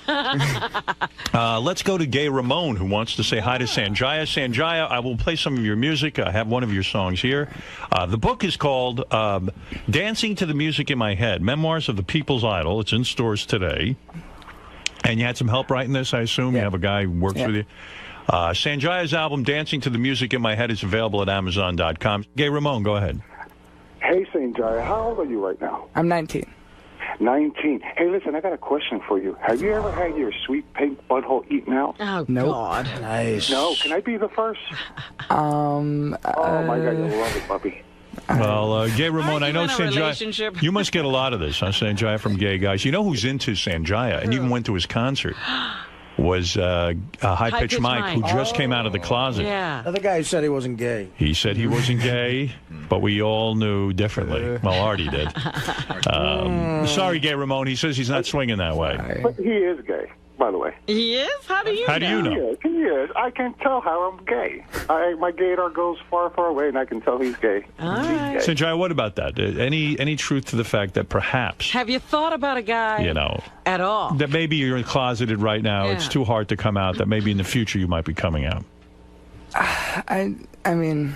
Is it a family issue thing? Your family No, wouldn't my accept family it? would be fine with it. I'm just not... penises are weird. Like, I'm not... Sounds like the right answer to me. Yeah, no, don't let your... I'm sure your parents have done things they're ashamed of. Don't worry about it. No, I'm not at all. I mean, my family's totally supportive. If I came out, they'd be fine. I'm just not. Like, Did you bring your mom with you on tour? I brought my sister. My mom was on the show with me. Okay, your sister came out with you. Is she jealous of you? I don't think so. I mean, Didn't I'm you sure both there's... try out for the show? Yeah, we did. I'm sure there's some kind of, like, I don't know. She's older. I think that she didn't get enough, like, showtime. I think not enough. I wanted her to get more showtime. I should have had a movement to vote for her. I like her very, very much. Thank you. So let's take a couple of more calls. Irish John, you're on the air. Go ahead. You're on with Sanjaya. He was a finalist. He got to number 7 in American Idol 2 seasons ago. Go ahead, Irish John. Oh, it's not Irish John. Oh, it's Eric the Midget. You picked up the wrong line. All right. Well, Eric the Midget, go ahead. Eric Are the you Midget. aware of Eric the Midget? I've not enough to know. He's one of the biggest Idol fans there is. He even does his own Idol radio show, which is probably the worst radio show in the history of radio. A little shithead lives in California. Right. Eric, go ahead. Your question for Sanjaya. Yeah, and Artie, you're the world's biggest shithead. Shut up. You're on with Sanjaya, your dream. Go ahead, Eric. Although, Eric, I got to be honest, you used to trash Sanjaya on your show. Yeah, he hated our movement. Right. You were against the movement. Right, but I didn't have the show back then. I see. The show I started during last season. What does All that right. got to do with anything? Who cares? Well, because Howard just said I trashed Sanjaya on my show, which the show didn't exist. Oh, you trashed him on this show. Oh, this show, yes. Yeah, where people could hear it. Right. I guarantee this week there will not be any technical problems on our JFSC. This is about Sanjaya, not you. Did you have a question for Sanjaya? There is Eric right there, Sanjaya. You can see him up on the screens, yes. Go ahead. Do you have a question? Not really. Oh, all right. Think about it. Bye. This is Sanjaya's time to... Gives a fuck. So, when your mom goes to jail, where is your dad? Well, they were divorced. I was actually living with my aunt. And then you drop out of high school? I got my GED to do American Idol because my choice was either be enrolled in a high school and get tutored 3 hours every day, or get my GED and just do this. So I figured do the music thing. Well, that's not so easy when your mom goes to jail like that. Yeah. And you're Well, living on your own almost, huh? I didn't know that it happened until after it was over because, like I said, I was living with my aunt. So. All right. Let's go to Jeff the Drunk. Jeff the Drunk wants to say hi to Sanjaya. Yes, Jeff the Drunk for Sanjaya. Hello, Sanjaya. Hi. I voted 5,000 times for you. 5,000. He did, actually. 5,000. Yeah, he was drunk and he did what he had to do. And I listened to my boss. Right. Later. All right, thank you. And we'll take one more call for Sanjaya. Let's go to Rick. Rick, you're on the air. Hey, Sanjaya. I think girls of Indian descent are really beautiful, but I can't stand tons of pubic hair down there. So I just wanted to know, culturally, are girls allowed to shave down there? Indian girls allowed to shave down there? He's only half Indian. Do Indian girls shave down there? Why wouldn't they be able? What do you mean, a religious thing? Yeah, is that a culturally religious thing? I don't think that they have anything against shaving down there that I know of. All right, let's go to... That's the silliest question These are I've the heard. craziest questions. All right, let's go to Mark. Mark, go ahead. Hey, now. Hey, now. You've never seen your sister naked, I hope, have you? No. You never have? Like when we were like tiny in the bath, but not That's it? anything like... Too bad. I'd like to ask you some questions about that, but since you don't have any expertise in that area, I'll... My bad. Yeah. Ask all you want about Frankie Footlong. All right, go ahead, Mark. Peace and love, peace and love. Peace and love. There's no way Sanjaya is straight. There's no way at all. Why do you say that? Artie's got to throw something at him to get him out of the closet. No, yeah, well, I only do that to staff members. Sanjaya, what's your gay problem? What, Artie, you getting any gaydar going off? I mean, you're the expert on this. I'm the expert? Yeah. No, I listen. You knew High Pitch Mike. Yeah, but I knew High Pitch Mike went to the Madonna concert. I can't believe High Pitch Mike isn't even here today. Yeah, where is he? He almost attacked Sanjay. He ran up to take a picture with him. That's true. Yeah. That is very true. And he's a big fan. Where are you, Mike? Get in here. Right. Mike's going to snip the couch when Sanjaya leaves. Do you think American Idol's seen its best day, Sanjay? Do you think it's over? I don't know. It's hard to say because Do you watch the show? I do now more than I did before. Yeah. Like I watched it every once in a while. Like I voted for Kelly Clarkson once because I saw her once and was like, wow, she's actually really incredible. But I was never really like every day all in it. And now I pay attention because I think it's important to see it, and it's fun to kind of watch it from a different perspective. But you performed at a... all right. Did you perform at a bar mitzvah? Bat mitzvah, yeah. Bat mitzvah. Yeah. Now, how much dough can you get doing that? Can you make a lot of money being a bat mitzvah? It depends on the father, really. Right. Depends on... So what do? You show up, you do a couple of tunes, and you shake the kids' hands? Yeah. And you get a couple of bucks? Yeah. Nice. It was beautiful. It was at a castle. It was, well, a little princess. A very good little Jewish girl. Right. It was a White Castle. All right, let me hear what you're up to musically here. What is this song I'm going to listen to? Let's see here. We have, where do we have the clip, guys? Oh, here we go. Sanjaya. This is called, I don't know the name of this song. A Quintessential Lullaby. Is that it? Okay. Here we go. Let me hear a little bit.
Yeah, I'm doing well. Label. Where's that character Clive Davis? Is he working with you or what? No, I haven't worked with him. Didn't believe in you, huh? Well, he's busy. He's busy with everyone else. Yeah. Yeah. You got a record company or what? I'm doing it independently. I have an independent label. Yeah, you got to get a record company. Send it off to a record company. What are you doing? I'm. Get your shit together. I'm sorry. I'm just busting your balls. Listen, good for you. Thank you. You're doing your best. You're out there. You got the book. Yeah. They give you an advance on that? Yeah. All right, excellent. What'd they give you? A comfortable advance. Did you get 6 figures? Huh? Did you get at least $100,000? I think so, yeah. Really? Oh, look at you. That's not bad. That's pretty damn good for a first-time book. Yeah, right? Yeah. That's what I said. Why do you not know for sure? You're like, okay, sure. It came in installments. And, yeah. They add it up. Yeah. Yeah. All right, And Sanjay. they're keeping me a little bit of distance from me and my money, so I don't do what I did with last time. Yeah, good. So somebody's taking care of it for you. Oh, yeah, be careful. Who's taking care of your money? Bernie Madoff? Just be careful. All right, listen, save your money. Get out there, do your thing, be an artist, but be sensible Any about acting aspirations? Absolutely. All right, all right. What are you going to be in a movie with Jack Nicholson? What's next for Sanjaya? I'm not sure. I'm just kind of riding the wave. All right, if a guy wants to hire you to do a private personal appearance, it's you and him at his apartment. Private personal appearance. How much does it cost? Is this a proposition? No, not from me. Fred. Fred asked me to ask you that question. Fred, do you want me to ask that? What kind of a deal is this? Wants you to appear at his house, bathing suits. He wants to watch you fuck a chick. All right, Fred loves a listen. chick. Sanjaya's book, Dancing to the Music in My Head, Memoirs of the People's Idol. It's in stores today. He's here to tell us he's heterosexual, for those of you who are thinking he's gay. Right, let's dismiss that. He's got over a 6-inch hard-on from since he's 13. Oh, my goodness. And it's probably grown since then. Am I correct? Possibly. Possibly. You think you're at least 8 inches? You think you've grown 2 inches since you're 13? I don't know. Possibly. It's possible. I don't Wow. know. That's pretty good, Robin. And also, you're here to tell us you're banging a chick currently? He has a girlfriend. You have a girlfriend of a year. No one's seen her, but so it was a good decision, and we learned that it was a good decision to go on American Idol. A lot of opportunities. And Sanjaya's book is called Dancing to the Music in My Head, Memoirs of the People's Idol. It's in stores today, and don't forget, you can get his album Dancing to the Music in My Head available at Amazon.com. Yep. Well, it was nice meeting you. Nice to meet you, finally. Yeah, About finally. time. Yeah, we always wanted you on this show. And say hi to that sister of yours. Most definitely will. Yeah, believe me, tell her I thought she was very attractive. Was she a twin? No, she's 2.5 Or years she's older. 2.5 years older. Yeah, it's interesting. Robin, make sure. Awesome. What'd you like about doing the show? Just being able to be really real, because like certain interviews you have to kind of be censored and be like yourself, but altered version is. It's good to be able to say what you want, right? So, now, how was it answering some of those questions? Well, they're a little tough at times, right? yeah, but it was expected. So I had my guard up a little bit, but it went really well. So you had a good time today? Oh, yeah, definitely. All right, Benj, how was it to finally meet Sanjaya? It's great. He's a nice guy. He definitely has a charm to him that I think comes across on the air and in person. You've gotten manhandled for this guy, right? Yeah, yes, I have. Screaming his name Yes, out normally and- when I'm mentioning Sanjaya, people tackle me and knock me down and everything. Sanjaya, how is that, man? This guy would scream on, CNN for you and all the news channels. It's awesome. I mean, I'm flattered. I am honored to have someone that would do that. I'm flattered and honored also. You make a nice couple. Guys, look at me right here. 1, 2, 3. One more. 1, 2, 3. Cool, man. Hey, nice to meet you. It's great job on the show. Can't wait to see the book.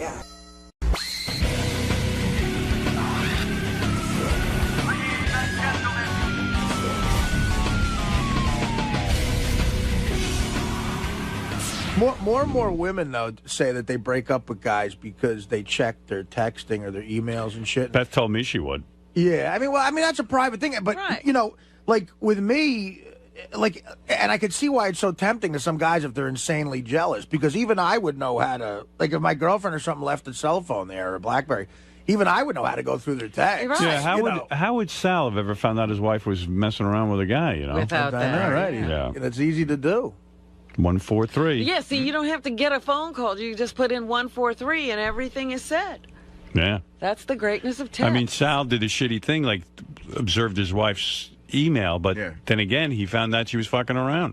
Yeah, well, if you contact the cell phone company, you can get a printout, an itemized printout of every single text. Really? Yeah. Sounds like someone did that. But not the dialogue, but every time it was sent and every time it came back.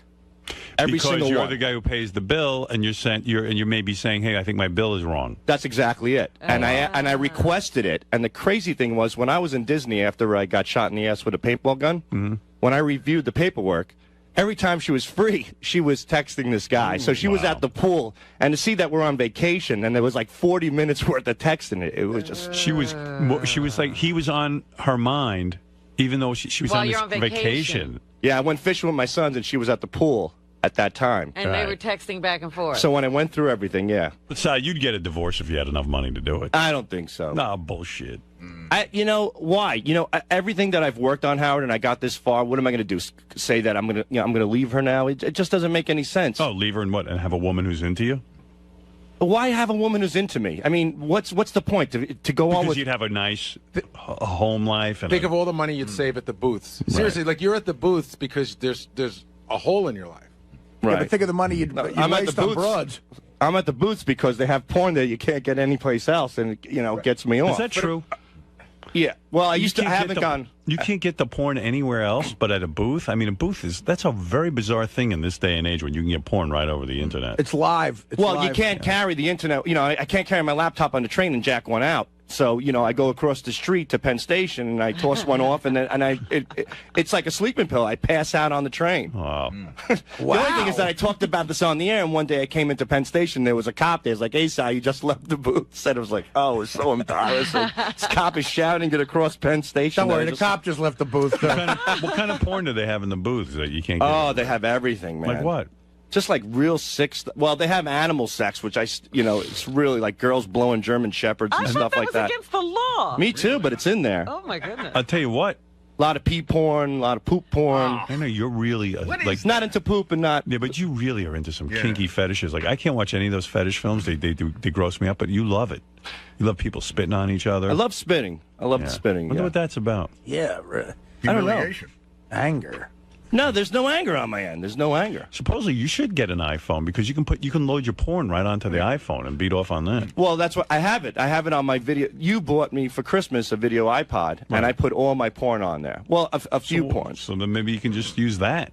I do. I have done that. Like on the planes, I'll take the video iPod into the bathroom once in a while. Oh my God! Aren't you glad you got him there? Well, I can't fly first class and have a $100 glass of wine, Robin. So I got to toss one off in the can.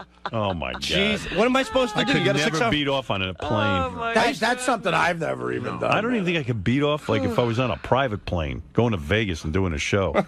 I remember one time I beat off on a plane. I was coming home from San Francisco with Levy. I didn't even wash my hands, and I patted him on the back when I was. Oh, you see. But I told Richard I was going to do that. Richard tosses off in the can all the time in the bathrooms too. Oh, that's so gross. But when you're bored out of your skull, what are you going to do? Read a book on the plane. You know how many? The only difference between me and you, Howard, is that you're a gentleman enough to say on the air that you don't do it. It's like a girl says she doesn't diddle her You pussy. don't believe that he doesn't jerk off on a plane? I find it very hard. I've never done it. Dude, in my life, it would never go down. First of all, I'd be so afraid there was a camera in there. I would just be like, and also it's so dirty and disgusting. It's like it's dirty in there. It's I get out as soon as I can. It's the least sexual place ever. Like when I'm on a plane, I'm not thinking about sex. I'm just not. I don't know. Maybe I'm just out of it. But this doesn't appeal to me. It just sounds perverted. Well, it's desperate, and it's dirty in there, and it's gross, and you're standing up, and you're also talking to a guy who's been married for 10 years, and hardly gets so it's a little tough. I was married for 20 years. Single and married and everything else, and he's never done it. Yeah, believe me. What is the strangest place you've masturbated in? I think you said your mom's bed once, right? Well, as a little kid, yeah. Right. So that's pretty creepy. Yeah. Yeah, but I was a little kid, and then I didn't even know how to do it. Where the TV I ended up was. peeing on myself. Did you? Yeah. I was a kid. I didn't know what. I heard about jerking off for the first time, and I tried it. And then I said, "Well, something's supposed to come out." And I pissed. See, that would have turned me on. What? Sal and I jerked off on the same flight. Yeah. Oh, right. Not together though, one after the other. Yeah. Well, hey, Sal, did you just jerk off? I came during the turbulence. I'm gonna. Artie Soth, he's ready to throw. I mean, listen, I'm a slob too, but I would never do something like that either. Who went first? Like, whose idea was it? And then all of a sudden you went, "Hey, that's a good idea too." I think Richard went first, and then I said, "I'm going to go jerk off, not wash my hands," and then tap Levy on the back when I got, and that's how that went down. It's so relaxing, like, because I get nervous on a plane, and that's one of the only ways drinking and jerking off. I'm totally relaxed. But now you do sound retarded. There's no other way in the world a human being could relax. No, I've tried, what's that drug that you relax with? Xanax? Xanax, and it didn't do a damn thing to me. But that's jacking true. off. I gave Richard 4 Ambien once on a plane. 4. And he didn't go to sleep. Really? Yeah. Well, Wow, gee, that's a great story. You guys jerking off together. Richard, I jerked over Idaho. Are you done? You ever get... Sal revealed that he once jerked off in his bathroom closet while his aunt took a shit. Yeah, But I know. I didn't come to completion though, pretty much. That's aunt good. is shitting. That's normal. I mean, it turned you on that your aunt was shitting? It was my cousin Oh. in that one. And she turned you on when she shits? No, I was just hiding behind a louvered door that you could see out. You know, it was a closet with towels in it. So Sal's always hiding. I know. 99% of Sal's sex is in hiding or in the dark. I know. I just don't even know what to think. You know how dogs go out to hide when they take a shit? They go to. And That's be me with honest. my penis. I'm like a little dog. So, that's what I'm thinking. You're like close to an animal. Well, let me ask you this, Robin. Well, he You're is, yeah. sexy. What's the strangest place that you've masturbated in? In bed. Yeah, I mean, that's generally where people do it. Be honest though, Sal. Did you jerk off at Mutt's when you smelled the pan? No, and that's He did. I swear on my children, number one, and number two. That scenario didn't go down like as a sexual thing. Yeah, okay. So I didn't. Yeah, Not at all. Sure. By the way, Panties don't turn me on. They just don't. The strangest place I jerked off in was in a tanning booth when I used to go tanning in a tanning bed. Because it was. I'm sorry, Artie. I mean, look, I don't go tanning, but I would stop if I did go now. When I was 17, we had a membership at a racquetball club, and you had the tanning bed for free. I didn't go for the racquetball. I figured out it was cheaper to get a membership and tan. So it was like a 45-minute bed there. So it was so goddamn boring.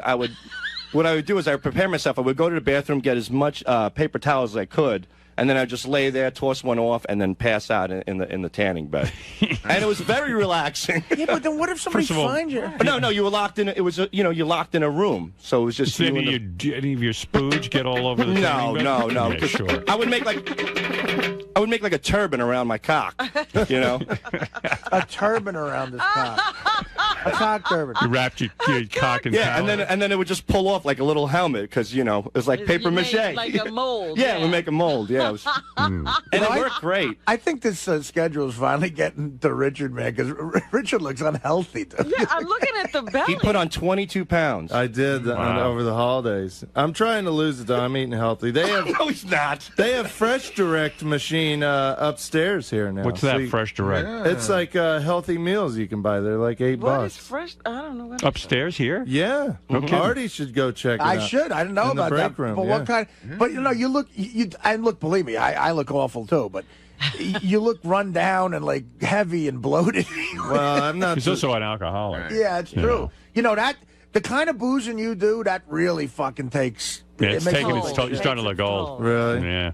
You're letting it all happen, huh? Yeah. Yeah. I mean, I didn't get out of control last weekend with booze, did I? Well, he got to the airport 2 hours early, and I didn't even think about it. I forgot because we haven't traveled in a while. He goes, because I got to start drinking right away. So he gets right to the airport, immediately sits down, and his new thing is champagne and mimosas. Yeah. So he'll put away like 2 bottles of champagne in one sitting. That'll put weight on you. And then he gets up, Howard, and you just start hearing like clink, clink, clink, clink, clink, and it's a sandwich bag full of little booze bottles for the plane. And he brings that on the You drink plane. 2 full bottles of champagne and then you drink And little then he bottles has on the plane? Yeah. Yeah, you got a heavy problem. I know. What are you going to do about it? No wonder 4 Ambien does nothing to you. But I don't drink that heavy when I'm not flying. Like this weekend. Sure. Come on. We all saw you. We You see must fly a lot then, because you look like a guy who drinks all the He time. he finds excuses. Well, I'm Irish too, so You got that red face going. yeah. Yeah.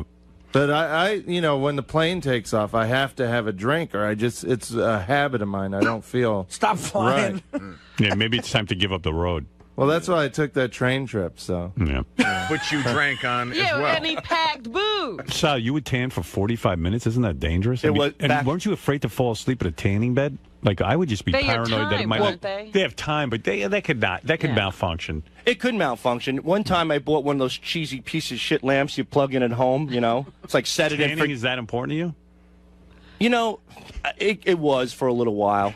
You know, once because you look so much better. yeah, I don't know. Yeah. I bought one of those lamps at home, and I did develop a few blisters on my face, and I never did it again. Right. It was like one of those heating lamps you see at McDonald's over the French fries. Yeah. That was on my face. Oof. And then I stopped doing, and that's when I got a little worried. And Sal is so vain. Like when we went to Florida, he has to bring a huge suitcase just for 2 days to pack his hairspray, his raccoon makeup. And his hairspray leaked all over his clothes the other day. It exploded. It exploded on the plane, and it leaked out, like all over his suitcase. Was he all upset? Yeah, he was pissed. Yeah, but okay. Hairspray? You hardly have any hair. What are you spraying it? I'm spraying whatever's left so it doesn't move around. Oh my God! But I'll tell you one thing. I think you're that handsome? No, I don't. But I like to look good. You look good. I mean, there's nothing wrong with being clean and manicured. But hairspray?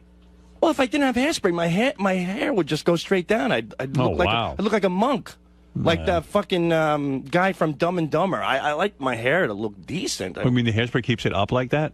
Yeah, a little bit. Wow. Is there really anything wrong with? I mean, but it's a hairspray. Today's day and age, and it's a special hairspray from Bumble and Bumble. Like he won't use just any hairspray. All right, so I carry, but you know what? I carry shirts and pants like a normal human being to a club. Yeah, Richard doesn't even have to pack. Yeah. Nothing. One pair of pants, one shirt for a whole weekend. That's disgusting. That's if you're a man. That's all you need. Don't you feel if you're a caveman. Don't you feel like changing once in a while and cleaning up? No, I like the ease of just taking a duffel bag when you go on a trip. But you see, from years on the road, I've developed. I know how to get pants and shit into a duffel bag. I can fold it right. I mean, so say you do a show, and then you go back to the hotel room. You get undressed, and then what do? You sleep in your underwear. You get up, you shit, and then you wear the same underwear. The same underwear. Same underwear. He wears the same blazer he wears on stage the next morning at breakfast. And then he wears it the same night. Like, I saw Richard, we did a show Friday night, and Saturday afternoon I'm having lunch with him, and I go, Richard, is that the same outfit as yesterday? He's like, yeah, what's the problem? Oblivious. And he doesn't bring a toothbrush either when he travels for the weekend, right? I'll never forget it. They have them at hotels usually. No, you don't use a toothbrush the whole weekend, do you? It doesn't, no. Be honest. Yeah, I usually skip that on the weekends. Howard, we're in the hotel. That's Does his unreal. breath just stink? It doesn't smell, though. I think it's all the alcohol kills the germs. The vodka, yeah. When you wake up, isn't your mouth all pasty and you just want to clean it and clean your teeth? Yeah, but then I have a coffee or a Coke and it's fine. And then it's stinking Coke and stinking coffee mixing together. We're doing a show in Illinois. It's so gross. We're doing a show in Illinois one weekend. And we have to leave, and I'm brushing my teeth, and Richard goes, what the hell are you brushing your teeth for? We're on vacation. Yeah, why take care of yourself? Vacation from teeth brushing. It's a burden. You had more than 18 cavities, man. That's I how did. fucked up you are. 18 cavities. I got them filled, though. Yeah. And there's going to be more on the way. Have you been back to the dentist since then? Once, yeah. What did he say? You need to take better care of your teeth. Yeah, they scolded me for not flossing. Flossing? You're not brushing. You're not. I mean, don't you? When food gets caught between your teeth, don't you want to just clean it out? Like I carry toothpicks. I mean, I just don't notice that stuff like most people. I guess. Wow. How do you not notice you feel clammy and disgusting? I don't know. Well, it's I even took Sal to my old house in Florida, my warehouse. Shit. When you live in a warehouse for 8 years and you shower once about every 2 or 3 weeks, when you shower once every 3 days, that's like living the high life. Where would you shower? He'd hose himself off. Don't you remember? Oh, that's right. But back then, didn't you think about, like, now you got a girlfriend, and God knows I don't know how. But she's a saint.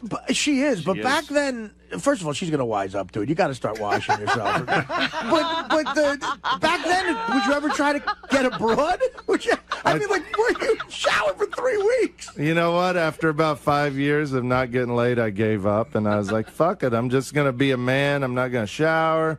I was kind of doing it in protest of women because I was so angry about it. I used to love like walking up next to a hot chick at a bar and stinking and stuff. It's kind of my way of saying, you know what, I don't need your kind of way of admitting you're gay. Yeah. Well, no, I was an angry guy because I didn't get laid. You didn't get laid for 10 years, right? Yeah. You're not an angry guy. But you weren't getting laid because you smelled. It was self-perpetuating. Well, and you didn't brush your teeth and you looked disgusting. After a while, that's the reason, yeah.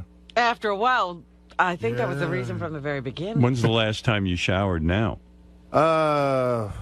Sunday, I think. Sunday. If you have to go, No. after that question, you're fucked. Wait a minute. You're a pig. Today's It's fucking Thursday. Thursday, man. Is it? Dude. Nobody answers, to when's the last time you showered. When did you shower? My shower curtain was in the wash. So Shower curtains in the wash? Yeah. Just buy a His new shower one. How curtain much The is gets one? shower more than he curtain does. gets the shower. Shower curtain's like $3. You No, can go to I like fucking Walmart. I got a nice one with like a painting on it and stuff, and I washed it. And I didn't want to get water all over the bathroom. There's a painting on your shower curtain. And it takes 3 days to get your shower curtain washed? Yeah, well, I do drop off laundry. So. Wait, I don't. They make these liners, Richard, that cost $2. Yeah, it's called a liner. It's That's Thursday. the thing. It's a liner. That's what Rob is talking. That's what I'm talking about. In other words, you have the regular beautiful shower curtain, and then behind it is a plastic liner. Oh, the plastic liner is like $3, $5. I'll have to pick one of those up. Yeah, and it lasts for months, and then you throw it out when it starts to get When you take shit it in, on you it. get another one. Months. It lasts for years. Right. Most families. But maybe take a bath if you have to get rid of your shower curtain. Yeah. Wash your balls and your asshole. I always, I get busy with something. I'll be working here or at home. I'll be playing guitar, and I just don't think about showering. Richard, It's the last thing on my mind. 4 days. It's 4 days. Like, how many shits have you taken since then? Oh, probably 8. About 2 a day. I mean, come on, 2 a day. Again, this has gone from like goofing around with Richard to where I want to call human resources. You're taking 8 shits and you didn't want to wash your asshole out with water and soap? No. You like it. You like it smells. He does. He does. There He is loves something manly about. Do you like to put your finger down there and smell it? I do. In Yeah. between my balls and my thigh. Jesus. I'm sorry for anybody that's eating breakfast out there, but there's nothing better than taking your 2 fingers, rubbing it between your nuts and your thigh, and you get that man smell, Mm. You get a coyote smell, is what you get. A man smell. Dude. What is that smell? Oh, that's man. Like, what did you I just smell coyote. Dude, you're almost 40. What did you just say? It's like a musk. It's like natural. That's like a cheesy smell. Can we interview his girlfriend? Because there's no way she's fucking you. She like must that. have had a stroke and has no sense of smell. Well, I shower when we're together. When you're making love. Yeah. How do you get the crust off? I mean, my God, you've been building it up for days. I can't make love to you. I can't get the crust off. I don't have a Richard, do you shower know- curtain. Richard, do you know how little you've experienced with life? If that is like something you say, there's nothing better than. There's nothing better than doing what you just said. Right, 2 fingers Well, yeah. between I can the think of balls about and 100 the things. I'm a simple person. I enjoy simple things. There's thousands of things within a block Right. of this studio that are better than that. Well, I enjoy that Yeah, too. why but is he in New York City when that's all he needs? So your girlfriend doesn't shower either, I guess. 'cause No, then she does. But the shower curtain's not there, so yeah, she's, she got water all over the floor. She Yeah. just put a towel down. Does she live with you? Uh-huh. So she you- has you for don't- 2 or 3 years. So you yeah. don't Oh, my fuck? God. You don't Yeah, fuck that'd but be- Sunday through So Thursday? she's smelling you for 4 days, stinking. I thought she only saw you occasionally. She's living with your Oh, yeah. unwashed ass? Uh-huh. Well, yeah. She She's doesn't cool. say She don't mind. shower? She likes the smell. Once in a while, she'll say, you got to get in the shower. She'll smell smell my breath. She'll tell me when I need to brush my teeth. Like a dog, you take it down for a cleaning. After you get a whiff of shit in the house, like time to get the dog cleaned. That's Richard, what Richard. it's like with him and his girlfriend. You guys sleep in the same bed? Uh-huh. So, I mean, wouldn't you like to just, like, wouldn't, if it's like, I don't know, do you plan, you're young people, you plan every fuck that you every time you fuck? He fucks her all dirty like that. Yeah, I mean, on a Tuesday night, you never roll over and go, hey, I'm a little horny, and you try, If I do, then I jump in the shower first. Oh, that's Sure, good. Yeah, sure. right. I First scrub down. First of all, you don't. Second of all, who wants to go through that? Just be clean all the time. Hey, guess what? too You'll be hard. prepared all the time. Come on, honey, Yeah. blow my smelly balls. It's hard to teach an old dog new tricks. If, bet you if you she's- don't smell I anything, bet you she's it means blown I him want after. sex. I bet you she's blown him after 4 days of not Right. brushing Oh, his teeth sure, and cleaning sure. his balls and ass. Right. I bet you she has. He subjected her to everything. That's the truth, right? I don't know. Yeah, okay. I don't know when I shower and when I Stick don't. your finger in my smelly ass. Nothing better than that. And then No. she's a drinker too, right? Not like me, no. You want to smell something good? To me, my favorite things are drinking and smelling my taint and taint. balls. You've talked about doing that, Howard. Yeah, but I mean, I've done that like coming out of the gym and stuff to check that I'm really And rank. then he goes and takes a Then I shower. then I bathe down, dude. I'd shower at least once a day, if not twice. You should, I mean, or jump Yeah. in the Hudson or something. Yeah, that's cleaner. It's cleaner than me, yeah. I don't know. That's really gross, man. That is El Schkivo. I wake up in the morning, the first thing I got to do, even before anything happens, you brush your teeth and get all that shit out of your mouth. It's grimy after a night of sleeping. I don't know how you go days. It's weekend. I don't have to worry just about take it. some coffee. Weekends, I like to relax and not brush my teeth. We're on vacation. Why are you brushing your teeth? Sal, what are you doing? It's Martin Luther King's birthday. I'm not brushing my teeth. Hey, and Every day's a holiday. how often is he doing that shit here and then touching everything? I don't go near him. Well, even if he hasn't done that shit, he's done it at some point and not washed, and he's touching everything. I say hi to Richard like from a distance. Like I'll look into Richard and Sal's room and I just go, "Hey guys," and then I just walk right Yeah, I by. stand at the door. I don't go through the You threshold. used to come in our studio every morning. And Not anymore. Once you started telling me, yeah. Yeah, at one point it smelled like a locker room in there. And we Well, this asshole would go to karate, and he would bring his gear in the morning because he would go to karate after work later on, and he never washed it. Yeah. So he would hang his filthy, sweaty, piss-smelling robe in our studio, and it just smelled like a locker room. whole thing and he never, ever Someone washes told it. me he left his bag for his gym bag with clothes in it for 2 months, and they opened it up. It smelled like a dead body. Oh, it did. Oh. But he's still wearing those clothes. Like that dead body smell doesn't affect Richard. He'll just go in there, put that dead body shit on him. Did anyone complain And- at your karate school or? Nobody has yet, no. Oh, you still go? Yeah. No. Yeah. You have to wash your gi. I do every once in a while. Richard, you're gross. Really, it's not. You should move And out he of doesn't New care, York Artie. City. There is no way of embarrassing him You're into not being embarrassing. better. He's if you notice, he loves it. smiles when he like a admits to all retard. that. He loves it. He likes it. It's a manly thing to me. But did you I'm ever hear us fucking with Wendy the retard when we go, do you ever smell your own shit? Yes. You're the exact same interview. Except he's not retarded. Well, I don't know. Well, there's And by the an way, argument there's there. no way you're doing a lot of karate. I mean, you have an enormous belly now. I mean, there's Yeah, no way you I'm work not. it out. I'm not doing it as near as much Yeah. as I should. Right. And my diet gets crazy on the weekends with Chinese food and pizza and stuff like that. You need a size 50 black belt. It's like Elvis. I'm the size of a dojo I now. can barely lift my leg like Steven Seagal. Toward the end, Elvis was wearing a cape with like a little superhero cape, and he had those bell bottoms that were too short. It looked, almost looked like a cross between like a Star Trek uniform, like when Kirk wore those pants and they had those bell bottoms. Right, it's jumpsuit. Yeah, it was a cross between Superman and a Star Trek uniform, and then he was so fat, and he paid a karate instructor to give him a black belt. Like he just wanted the black belt. He didn't care if he had the power to And back then it he'd up. do the poses on stage. That's all he could do. He'd do his kata Yeah. on the stage while he was singing Suspicious Minds, and then he'd be doing his, Shotokan, pose. And try to kick his leg up. Yeah. He looked like Artie in a white jumpsuit. It was like Chris Farley doing karate. Sal, didn't you try karate and they humiliated you or something? A long time ago. All right, boys. All right, Fascinating glimpse into the world of Richard and Sal. Isn't it a little embarrassing to It is, for Howard to be calling you, filthy and smelly, and then your buddy over here is piling on? I know. I mean, you work here for enough time, and you try not to let things faze you. But I thought you were brushing regularly and washing more often. I am. 'Cause we talked about this a while back. What you did with Howard, and it seemed to have had an effect on you a little bit.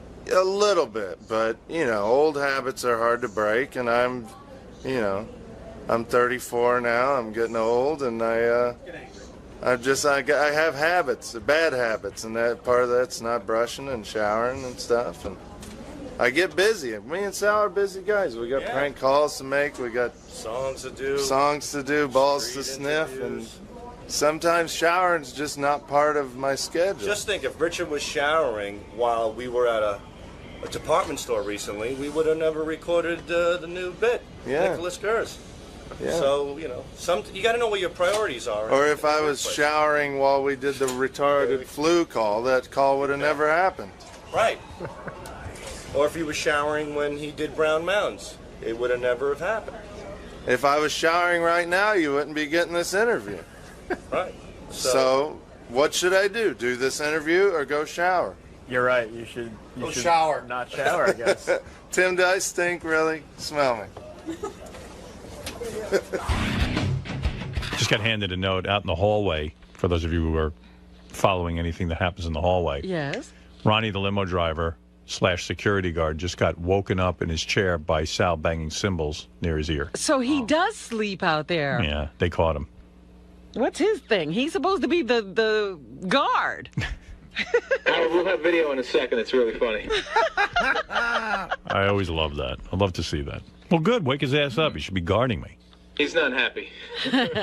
What did he do? He's not happy. He slammed the door and now he just left the compound. How could he be upset? He wasn't doing his job.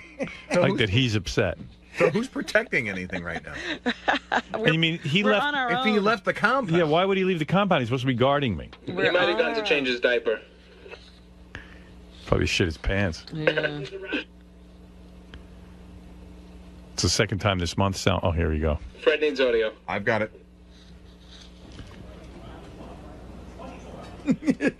Oh, there's Ronnie sleeping.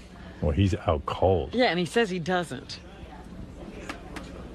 Second time this month they caught him sleeping. Uh-oh, here they go. Oh, my God. Oy vey.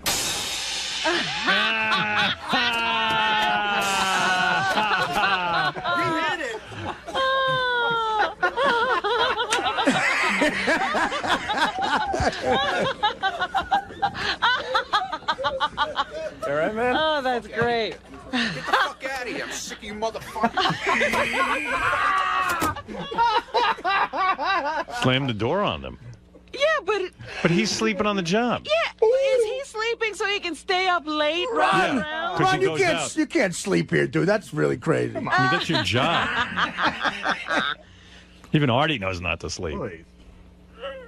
Knows Boy, that Ronnie can't sleep. God, sleeping sounds so There's good right certain jobs you can't sleep through.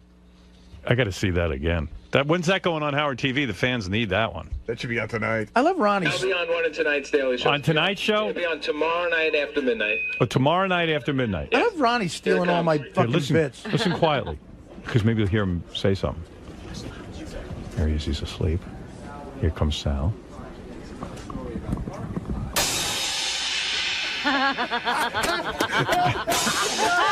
Ronnie slams the cymbal. He's trying to get him. He tries to punch him, but he hits the cymbal. Fuck out of here. That's the. Sick of you motherfuckers. All right, man? Fuck out of here. Get the fuck out of here. I'm sick of you motherfuckers. And he slams the door like that's wrong to wake him up. Yeah, I think Ronnie goes out at night now. You know, he's That's single what I'm Ronnie. thinking, yeah. You know. Fooling around. Good for him, man. But still, you got to get your work done. It's ridiculous, Howard. I'll talk to him. Talk to him for me, Artie. I'm putting you in charge of that. Describe how he's going down the wrong path. What do you want? I just want to get your. I want to know why you fell asleep. None of your fucking business. Maybe it's boring around here. I just need to get a straight answer. I need for you to get the fuck out of here. Oh, that's what he brought in. Leave me alone.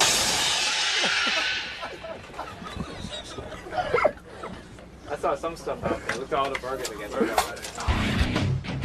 Look at these animals here. Wait, look what? at this. What's Look at- going on? Look at the background. Look what's going on. You could jump in. Chris, so for people who don't know the radio business, it's very rare to get free food. So right here at the end of the show on Thursday, Bobby Flay and his people were nice enough to send up a bunch of free burgers. As Salas told everyone, taste like pussy. That's how good they are. And the entire floor. Animals. They're like friggin' animals. And now Look at 'em. convened around our free food Look at table. 'em. Interns, radio guys, the Howard TV guys.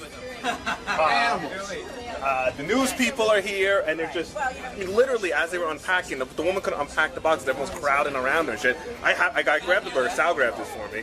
But I told Ronnie, I'm like, hey Ronnie, take charge of this situation. You know, you got 8,000 people crowding around the table. Everyone's pushing each other. Shit's getting messy. You know, form a line, do something, keep the hall clear. But Ronnie fucking And he's jack not doing shit. that. No, where the fuck did Ronnie go? He grabbed his burger and he fucking left. Well, I've never seen.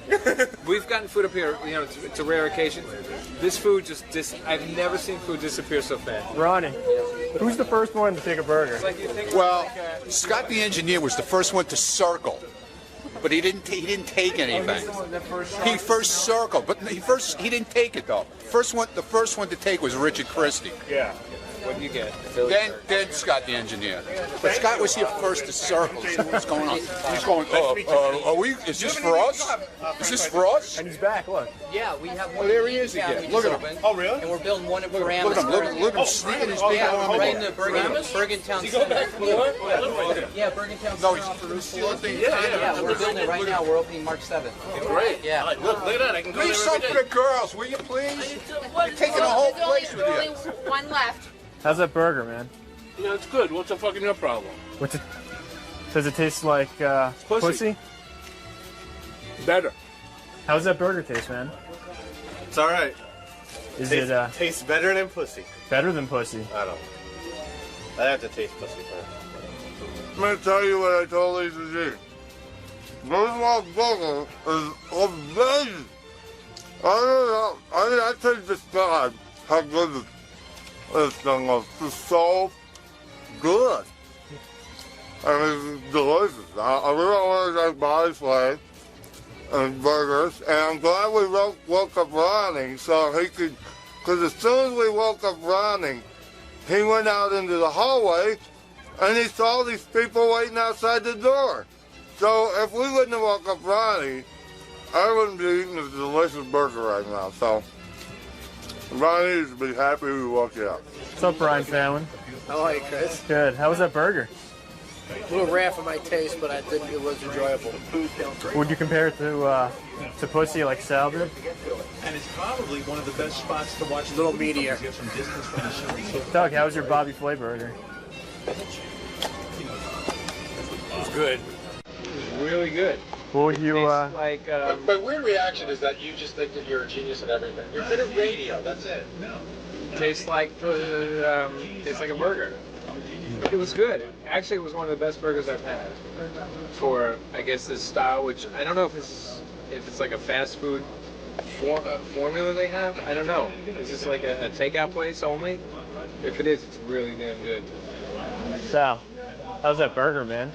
Well, the first day I got my iPhone, this guy, he said, hey, you want to get porn on your iPhone, here's the website. He sent me a great website.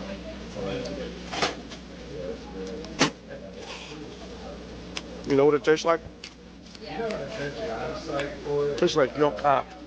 Delicious. Talking about it, the inventor of cereal, talking about taking your memories and your brain and putting it on a yeah.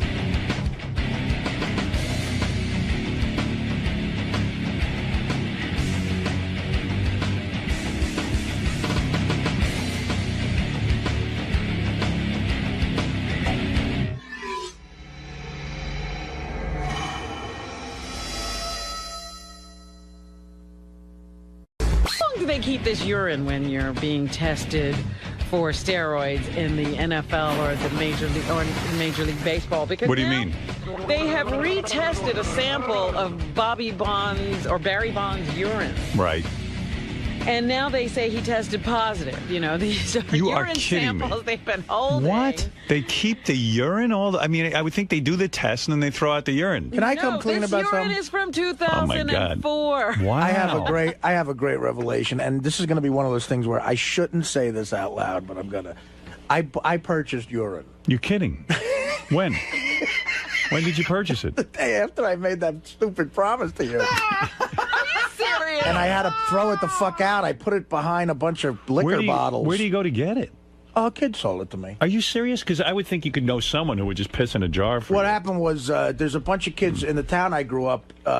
They're all fuck-ups, but they're trying to get on the fire department. Right. So to Well, get on why did you ask me to give you a urine test? And I even protested. I said, Artie, I don't want to give you a urine test. Why did you? Like, you were nuts. Yeah, about it. it sucked. You know you would fail. Well, no, I'd still be okay with it. I'd still be But why clean, are you except for holding urine Subutex the liquor. next day? For Subutex liquor and what else? Maybe weed. But you're doing great. No. I was He's next. clean as I a was whistle. next to somebody who was smoking weed, but no, that could fail. And you know, I don't know. I'm fine. I'm not on heroin, but I paid $500. Oh. And I told the kid he's trying to get on the fire department, you know, and he's like, "Yeah, this is brutal. I haven't smoked pot or done anything for 6 months." And Oh, so he's going to get urine for himself. How Yeah. gross is it? it's gross. I made him. Where do you? What did they sell it to you in a jar? Well, he came over to my place, and I made him piss in the, you know, I didn't see dick in cup, but Right. He put it in like a Poland Spring bottle, and then I transferred it with gloves Oh, my to something else, and then I put tin foil around it. Because it's so gross to look at. Yeah, and then I put it in the back of a bunch of whiskey bottles, and then I just threw it out like last week. I forgot So I what had part of you insists to me? I said to you, Art, you don't have to do a urine because test. I was don't excited. Want I tried to make it sound like I'm normal. Yeah, but I yearn to be normal. I know, but I told you you're never going to pass it. No. And, you couldn't pass a urine test ever. Yes, I could. Why No, don't you we? couldn't. Yes, I could. When? Just put Artie in rehab. I'm not in. Why? I'm not. Because I'm someone, fine. I talked to someone about that, Yeah. and they explained to me, Artie's got to want. You could, you know, there are people who go. Everyone acts like rehab's the cure. I'm totally you could go, fine. You could go into I'm 95 rehabs and still not be better because you got to want it. Guys, I've been clean Look at off. Steve-O. He fought it Well, at first. Steve's a hole. Can I just Jesus talk about Christ? Steve The O's- guy's bleeding and throwing shit at the. And that, may I add, they waited till that happened. Can I just talk about how it's just so funny because I want to go pull the tape of how insulted and indignant Artie was. This is what's great when about I me, said guys. I had to watch Artie pee in a cup, and he goes, "Are you insane? Do you think I'm fucking crazy enough to go? I'm going to buy urine." He fails his first drug test. I've already picked the date of his drug test. But he can't know the date. No, yeah, he doesn't know. All right, Don't worry. It No, should I be don't every other know. day or so. I don't know. What are you Yeah, I waiting don't know for? why Just there's a special get day. You should be Because it's tested random. already.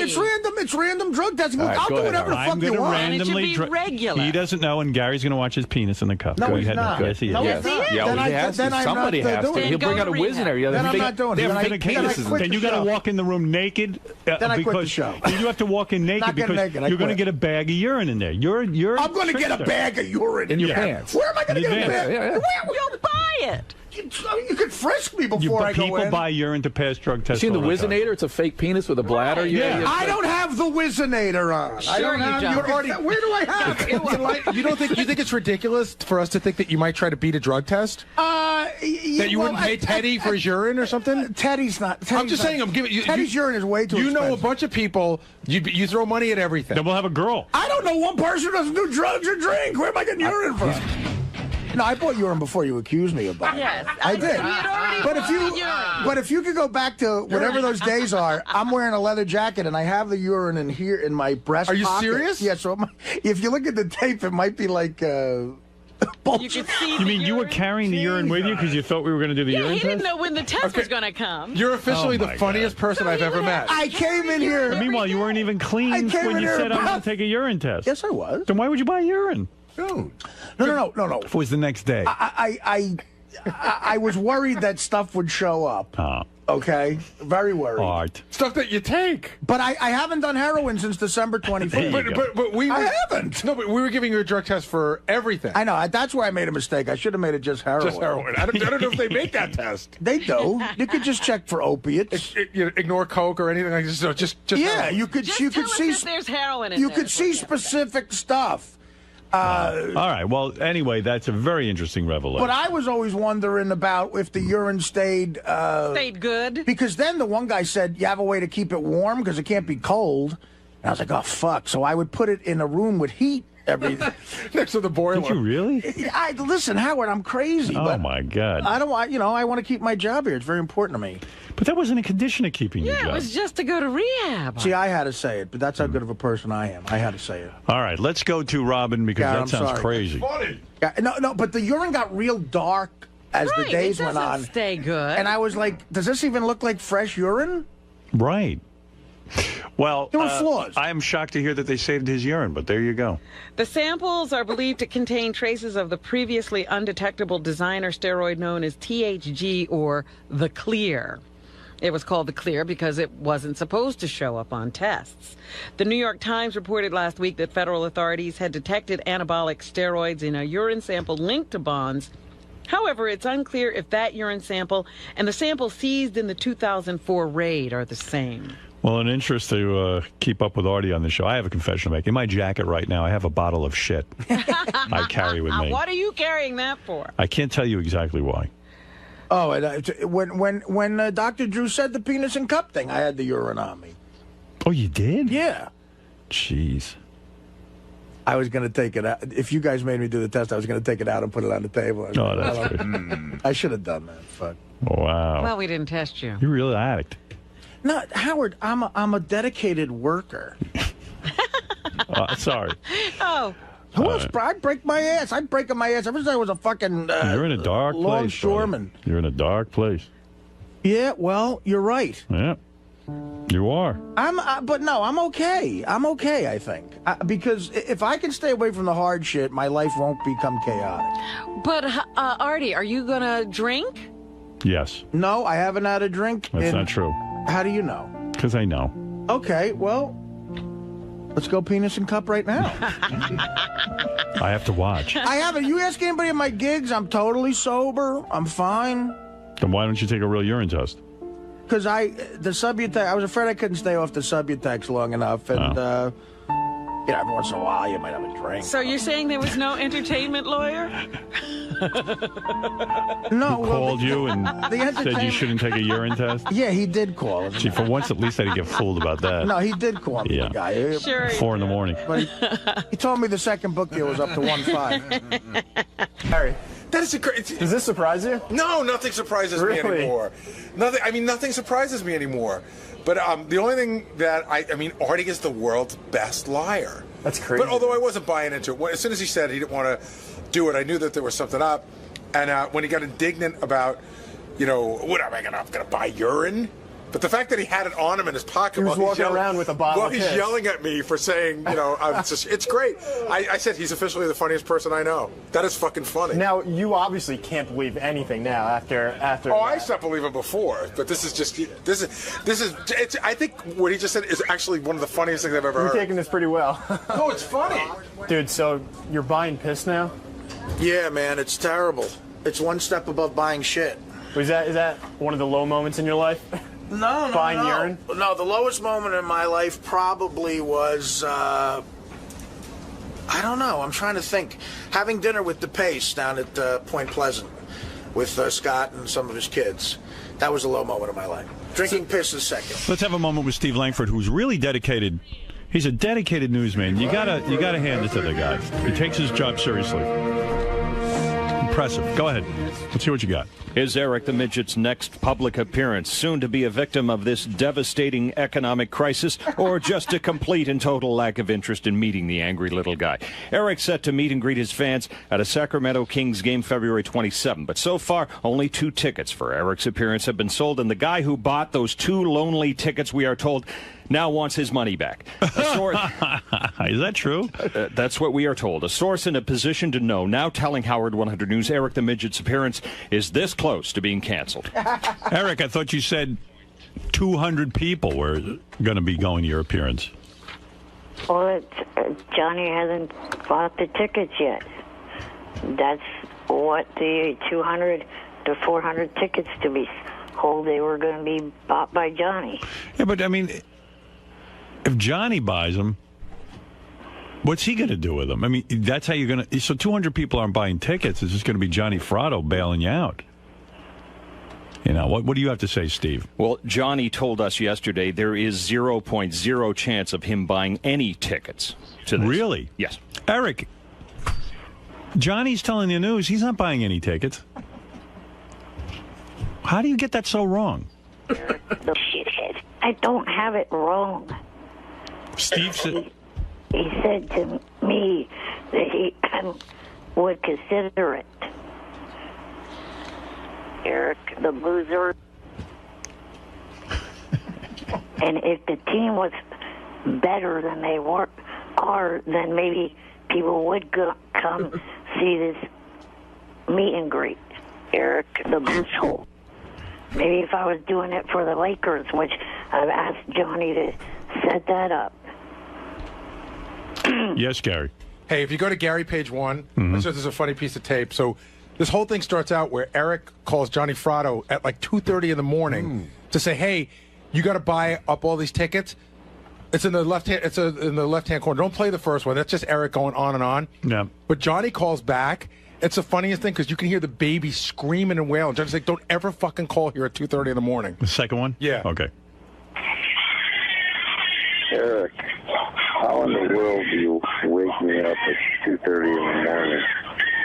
You want me to buy 200 tickets? What are you, nuts? If you call late like this again, I swear to God, I'm going to get a fucking screwdriver, and I'm going to come up there and I'm going to take you apart. You don't call in the night, you fucked me up. I'm definitely going to get even with you now. All right. What are you doing? The guy's a family man. You're calling him at 2:30 in the morning? And bugging him about buying your tickets. Eric, you can't be for real. I am. Why did you call him at 2:30 in the morning? There's never been a problem with it in the past. If someone calls your house past 10 o'clock at night, they're fucking rude. 2:30 in the morning? And when you have a baby. Oh, my it's over. God. Well, he does. He has another baby. He has Eric the Midget.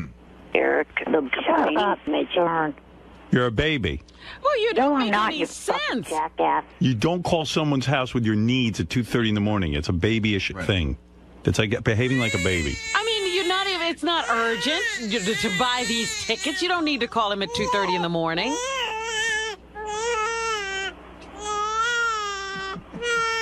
Eric, that's what you sound like. It is urgent. I don't want this to be, another thing where no one shows up.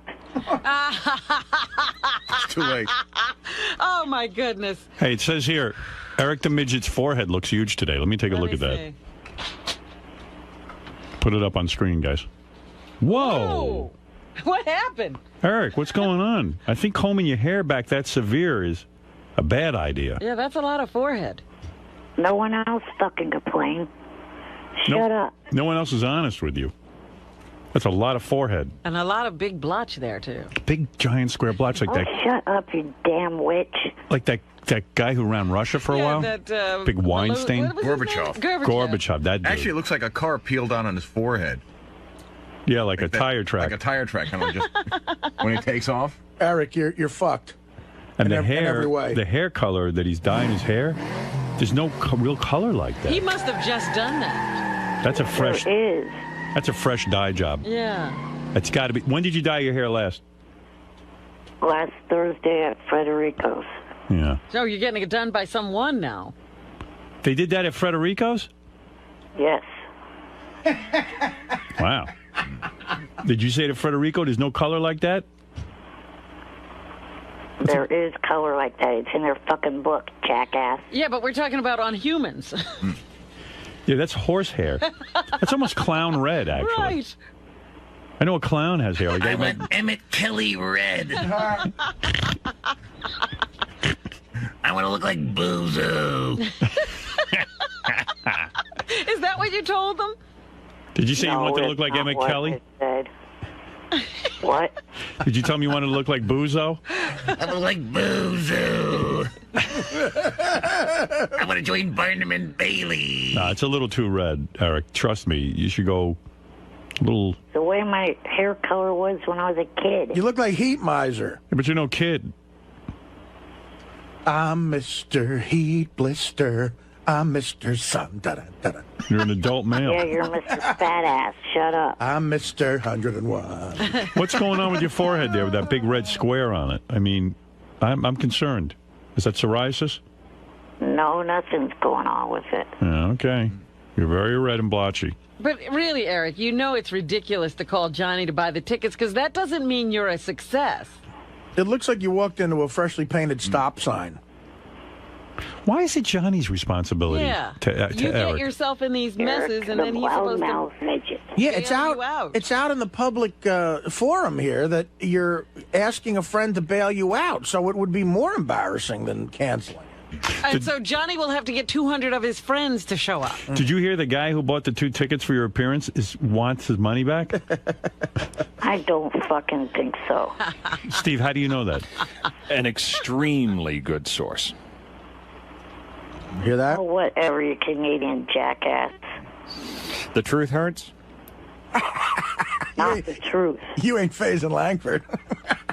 Well, Johnny's not going to buy those tickets, not after Eric wakes him up at 2:30 in the morning. I know that. Johnny is I don't know how not. Johnny's still friends with him. He's so abusive. Johnny's a saint. Johnny's a wonderful man, but I think he's at his wit's end. I don't know. It sounds like he's done that with a screwdriver before to other people. Hey, why does the guy who bought the 2 tickets want his money back? Maybe we could get to the bottom of the problem that way. Do you have any ideas, Steve? I don't have the answer on that. You didn't say to him, why do you want the money back? We'll have to look into that. All right, thank you. He came to his senses? Wouldn't he have a lot of time with Eric? I mean, if he's the only guy who shows up. It'll be a night with Eric. Yeah, I mean, he could have exclusive time with Eric, you know. And this is a guy who gets $40 for just a phone message, so it seems like it would be a good deal. And Eric, there's nothing worse than doing an appearance where it's 1 or 2 like really obsessed lunatics who show up. Which, by the way, visit my store at jfsc.tv/ETA. By the way, you should know this. At my book signing over the weekend, someone asked me to sign a picture they bought off your website, Eric, and he like drew a bunch of cocks on your face and really the cocks that Eric's sucking and oh my god, yeah, it was Terrible. really defaming it. I don't think you're allowed to do that legally. I think for another Draw 5... a cock onto Eric's mouth? Yeah, like big. It wasn't good art, but it was a cock, clearly. That doesn't sound very nice. Yeah, and it has the cock. Eric, how do coming you on feel people are buying your picture and drawing cocks on your face? That's not cool. Right. It looks better than the enormous red blotch on your head. Actually, Yeah, you're just absolutely enormous, period. Actually, you should sell it like that. I'd buy a picture of Eric with a big cock in his mouth. Oh, I'd pay an extra 20. Yeah, Eric, maybe you ought to start drawing the cocks. Thank you, Eric, and appreciate the phone call. Bye-bye. Bye. Good luck getting some midget pussy this weekend.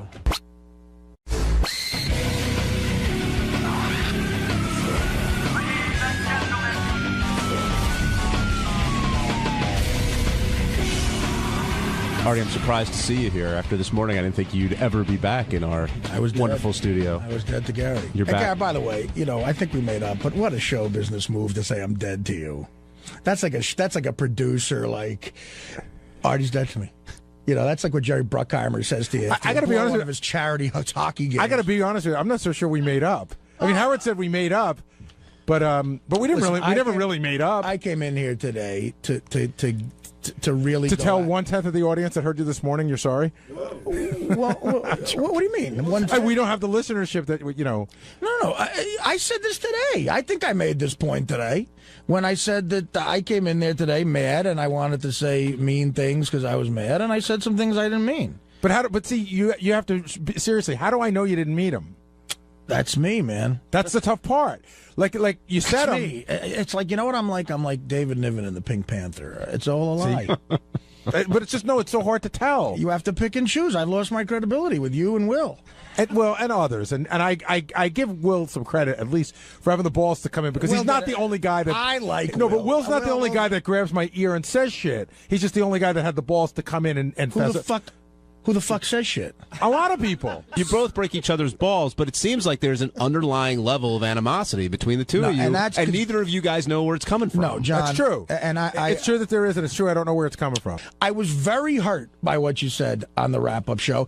And let me tell you something. If we replay that clip, I think I'd be justified. And if a coworker and a person who's supposed to be a friend says something like that about you, a blanket statement, he lies about everything. But I didn't say. you know, I said, how do we know if we could trust him? And the funny thing is, we've had myself. Let's calm down with But that. no- Have I ever done anything to you like where I really, really betrayed a trust to you? Like really a bad fucking thing where like I fucked you over, man. Like, you know what? Already fucked me over. No, on a personal Yeah, level, okay, no. well, that's what But it sounds like, though. No, but how could you be so insulted that people might think you're lying about stuff? That's the part that's so ridiculous. Lying about certain things is fine, but you're not getting my point. Not to take my word on anything is what pisses me off. That's a blanket statement about me as a person, not as a drug addict. addict or a guy with a drug problem saying you can't take my word about anything and that I lie about everything. No, I don't. It's I don't say you lie about everything. Well, you just did. And you know what? I didn't mean that. What I do mean is that everything is now in question in my head. That doesn't mean you lie about everything. Then, it means everything's in question. Then that's your problem, man. It's a problem that's not that hard to have. It shouldn't be in question. It shouldn't. And I'm not the only one. I give Will you credit. keep saying that. You're not because the only one. Let's talk about you. I'm talking about you. I'm not sure when you're telling the truth. That's me talking. That's it. I can't say it any other fucking way. I'm not positive when you're telling the truth anymore. Tell me one time outside of like drug stuff you think I've lied to you. I don't know. I'd have to go back and look at it. Because I've never done it, Gary. I guess not. Of course I haven't. You want to get on here and be interesting by just calling me a fucking liar. So I'm not taking it anymore. Okay, you said how you feel, and I said it's tough to know. All right, okay, good. It's tough to know then. I'm sorry you can't figure that out. Listen, I'm entitled to an opinion, Artie. Okay, then it's a dumb opinion. I'm entitled to That's your opinion. I'm entitled to think it's a dumb opinion. And you're totally entitled to think it's a dumb opinion. It's all entertainment, Gary. But how do I know when you're entertaining me or not? If you don't know that, then you are a monkey. What are you talking about? If I say something So I funny, should know that you might have lied about not going to the shrink? No, Gary, you're picking and choosing what you think is a lie and what you don't think is a lie. If you're going to admit that sometimes while I'm on the air in that forum, I'm trying to be funny, you can't take anything I say as gospel. And to be offended by it is stupid. If I come to you off the air and say something to you that's a direct lie that really betrays you, then that's a different story. And that's never happened. If you're fucking Ellen DeGeneres or Jay Leno, and there's a guy that writes jokes that get laughs every fucking time, but he's always an hour late. Sometimes he falls asleep. Blah, blah, blah. But there's another guy who's on time every day, who looks neat and never has a problem or a drink in his life, and everything sucks. Who are you keeping at hiring time? I don't know, because I've never been in that situation until now. If you don't know the answer to that, Gary, then you're a dumbass, stupid motherfucker. Thank you. You keep the guy who writes sucky jokes? Don't name call, because this is... No, let him name call. This is how he feels. There's a disconnect between, because you have been in that position. The man standing next to you is late a lot, and he works for you, and you haven't fired him. Why? We threatened to fire him, but you haven't fired him. It was very close. Do you feel any better after that conversation, Gary? I feel physically exhausted, and I felt that way after this morning. It's physically exhausting, even though it's only words. I don't know. I mean, Artie and I came to sort of, I guess, an uneasy truce. But if Artie wasn't here, I would have come in and I would have said, is Artie dead to me? Well, of course not. I got to deal with Artie all the time. But I don't know that we fully made up. Howard said we made up this morning. What I hope will happen is we'll just, try to start over again. Artie claimed on the wrap-up show, I just heard this clip, they played you and Gary, I guess, fought for like an hour. Oh, my God. I heard there was more fighting. Yeah. Two battling bruisers. And, it wasn't even a commercial. You're kidding. I don't think so. Not for like 50 minutes. They went at it pretty good. It was very compelling. About whether Artie's like Artie is a liar, but Artie's point was, well, who doesn't lie? Especially if you're on the radio, you've got, and I thought about it, Artie is right, because... Artie's right about what? Okay. Gary was upset. Here's the argument in a nutshell. Gary's upset because Artie lies about his drug use and therefore lies when he says, I can't come in today, I got a stomachache, but it turns out he's battling heroin or something like that. So he's saying, how do I know you're not lying all the time? And Artie's saying, look, I don't lie all the time. If I didn't have a job on the radio, I wouldn't have to lie to you at all. The fact of the matter is that when you're on the radio, and I know I've been in this position, you got kids, you got, Artie's got a mother and a sister, and you're trying to convince them you're going to shrink and all this, and they think that you are going to a shrink, and that seems to give them some comfort. So then he gets on the radio and he goes, well, I can't tell everyone I'm not going to the shrink because then my mom's going to find out about it and it's going to wreck fucking my life. It's sort of like the Bill Clinton lie about not having sex with Monica Lewinsky. You can't tell everybody because Hillary will hear. Right. So, but Gary said, look, Artie, it's my prerogative to feel shitty that you lie to me. He goes, but Artie goes, but you lie to everyone too. Everyone lies on the air. It's like there are times you just have to. And so, they went round and round. But anyway, in the midst of this whole, hostility thing that these guys were going through. This was a hostile argument. And Artie's a dirty fighter. Sometimes he called, a couple of times you have no brains and you're a monkey. Artie's very street. Yeah. That's one thing about Artie. Artie gets really down in the dirt. If you get into a fight with Artie, he's going to pull out all the stops, and he's going to bite you. I thought about this. Gary was more of a gentleman about right. it. Artie's the kind of, I see why his relationships fail. Yeah. Do you, Robin? You point that out to me? Well, everyone can see that. Yeah, because Artie immediately tears everybody apart apart, and then he wants to fix it by saying, I'm sorry, but people can't forget what's said. I say things that you can't take back. Yeah, Absolutely. you do say some bad things. I've said some things to Dana that I can't take back. But anyway, Artie was saying that he knew right away that I had a nose job. Very obvious.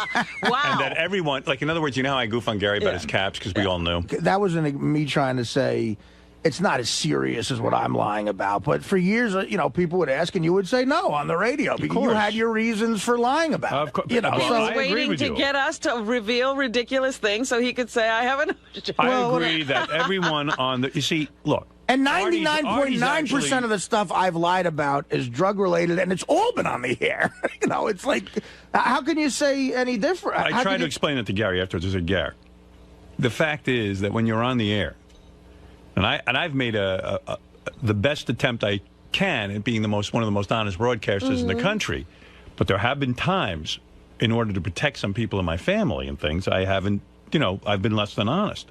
Because you're on the air, it's a touchy situation, and you do have kids, and you do have situations where other people have not agreed to be so revealing. Yeah, definitely. So when someone asks you a question and involves someone else, you're like, how do I be honest here? And so you can't be 100% honest on the air unless you're insane. And in terms of disrespecting the show, I love the show so much, which is why eventually I come clean because I think that would be fascinating to people. Like, I didn't have to sit here and say I bought piss. I didn't have to say I did shit my pants doing coke in a pig costume. So where do you and Gary stand? I do that because I think it'd be compelling for the show. Where do you and Gary stand? Well, I called Gary Friday. Oh, did you? Because I did. I felt bad, and it got heated. It did, and we had a good conversation. And look, I apologized to him, and I even said there's no need for you to apologize to me. Do you think that's the end of it? I hope it is, Robin. I don't know. I'm in a bad way lately. I had an issue happen personally that was kind of shitty, and when, this weekend? Last week, and I don't know. Lately, getting out of bed, the depression has been like fucking. Like, I've had what I call 2 great depressions in my life. Where are you in one of them now? It feels like I'm going into one where I might have to get some medication again because I just can't get out of bed. It's like a wet fucking blanket. It's just bad depression. Like all the symptoms I used to have. Really? So yeah, you like don't seem so depressed right now. Well, he's working now. I could. I've worked through the other ones too, but I don't know.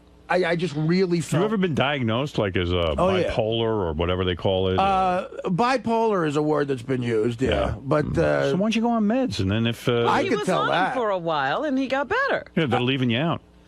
I took Paxil for a while, and I'll tell you, I got straight on that, and then I stopped taking it, and I was fine for years. I mean, it's like, it's that great Onion joke, depression hits losers the worst. That was a big headline back several years ago. I mean, that's just the best joke ever. And it's true, look, my career's going great, but there's other things in my life that isn't, and I'm depressed about it. I mean, it's like, if I was, Jim Dandy with everything, I think I'd be depressed. Yeah, maybe you just suffer from depression. Shit happens, and you get depressed about it, Well, hey, sorry to hear you're going through that. But I'm all right. I'm here. Yeah, you look good to me. I think me and Gary, agreed to a truce. I think I call Will too. I call John I because John I got hit with some residual shit. Really? He hit everybody. He only got splashed though. No, I just said I fucked on the wrap-up show, and I don't think John likes that. Yeah, you said you don't like the wrap-up show. You said it's clearly a bad broadcast. Clearly, I love it. I'm always listening to it. Would it be fair to say your professional life is annoying and your personal life is a 2? It's all annoying. Annoying. Everything's annoying. It's right. Annoying. I forgot about that. Yeah, my personal life is a 1, I think. Let's see. Yeah, well, there's a ton of email about this. I'm sure. Some attacking Artie, some attacking Gary, some attacking me for not sticking up for Gary, calling me a pussy because you let Artie walk all over Gary. Oh. Listen, these two guys had an argument. I told you where I stood on it. Gary has a problem with Artie. I don't. And even Artie said on the wrap-up show, if Howard has a problem, he'll come to me. But I don't. Artie But- said but it Howard was thinks it's really funny when I between fall asleep. Gary and Artie, how did the falling asleep come into it? Everything got dragged. Oh, out. wow. I mean, you know, Gary said to me, This guy says, Howard, you pussy, you let Artie walk all over Gary while you sat there like a pussy. Tell it like it is. Don't you agree Artie is a liar? I agree that we all lie. why don't I mean, but when two staff members argue, Howard always lets it go. I mean, you know, it's funny. Oh, if I interrupted that, I would have gotten such shitty email like, why can't you let anybody argue? Right. Yeah, Why do you have to make it about you? You're always gonna I get can't shit. do any right. What did you say that? I mean, listen. Artie and I definitely have issues with each other, but Artie's the one who brought it up the other day. In other words, I wasn't looking to pick a fight with Artie. Right. He was mad at something I said. Well, no, you were on the wrap-up show and you had said that Artie is a liar and that it really bothers you and you don't trust Artie about anything anymore. So Artie confronted you about it. He said he was sick of it and he didn't like what you were saying about him on the wrap-up show. And that's what started it, and I listened. But when I listen, people get mad at me, and sometimes when I jump in, people get mad at me. I can't win. Right. No, you did the right thing the other day. I didn't expect you. That's the way the show runs. I mean, you know, I know you get upset when Artie misses some work. I don't. Right, and Because, quite frankly, I feel that it's within the parameters that I can accept. Now, if I assure you that when things are unacceptable to me, Artie will know it. Right. But that's what I'm saying. That was a point I didn't get to make to Artie the other day. Is that we're both right in the sense that you don't care and it bothers me, and that can be just because it bothers me doesn't mean Right, I you're can do anything entitled about to- it. It's just the way I feel. Right. You feel that he should be a little more professional. Right, but you accept it, and I get that. We both came to the agreement. He is being professional in that when he can't work, he doesn't go. Right. Well, and again, I'm not staying at home to put on a little hat and have my friends over to have a party. Really? It's He really can't work those days. Those days I can't work are horrifying to me.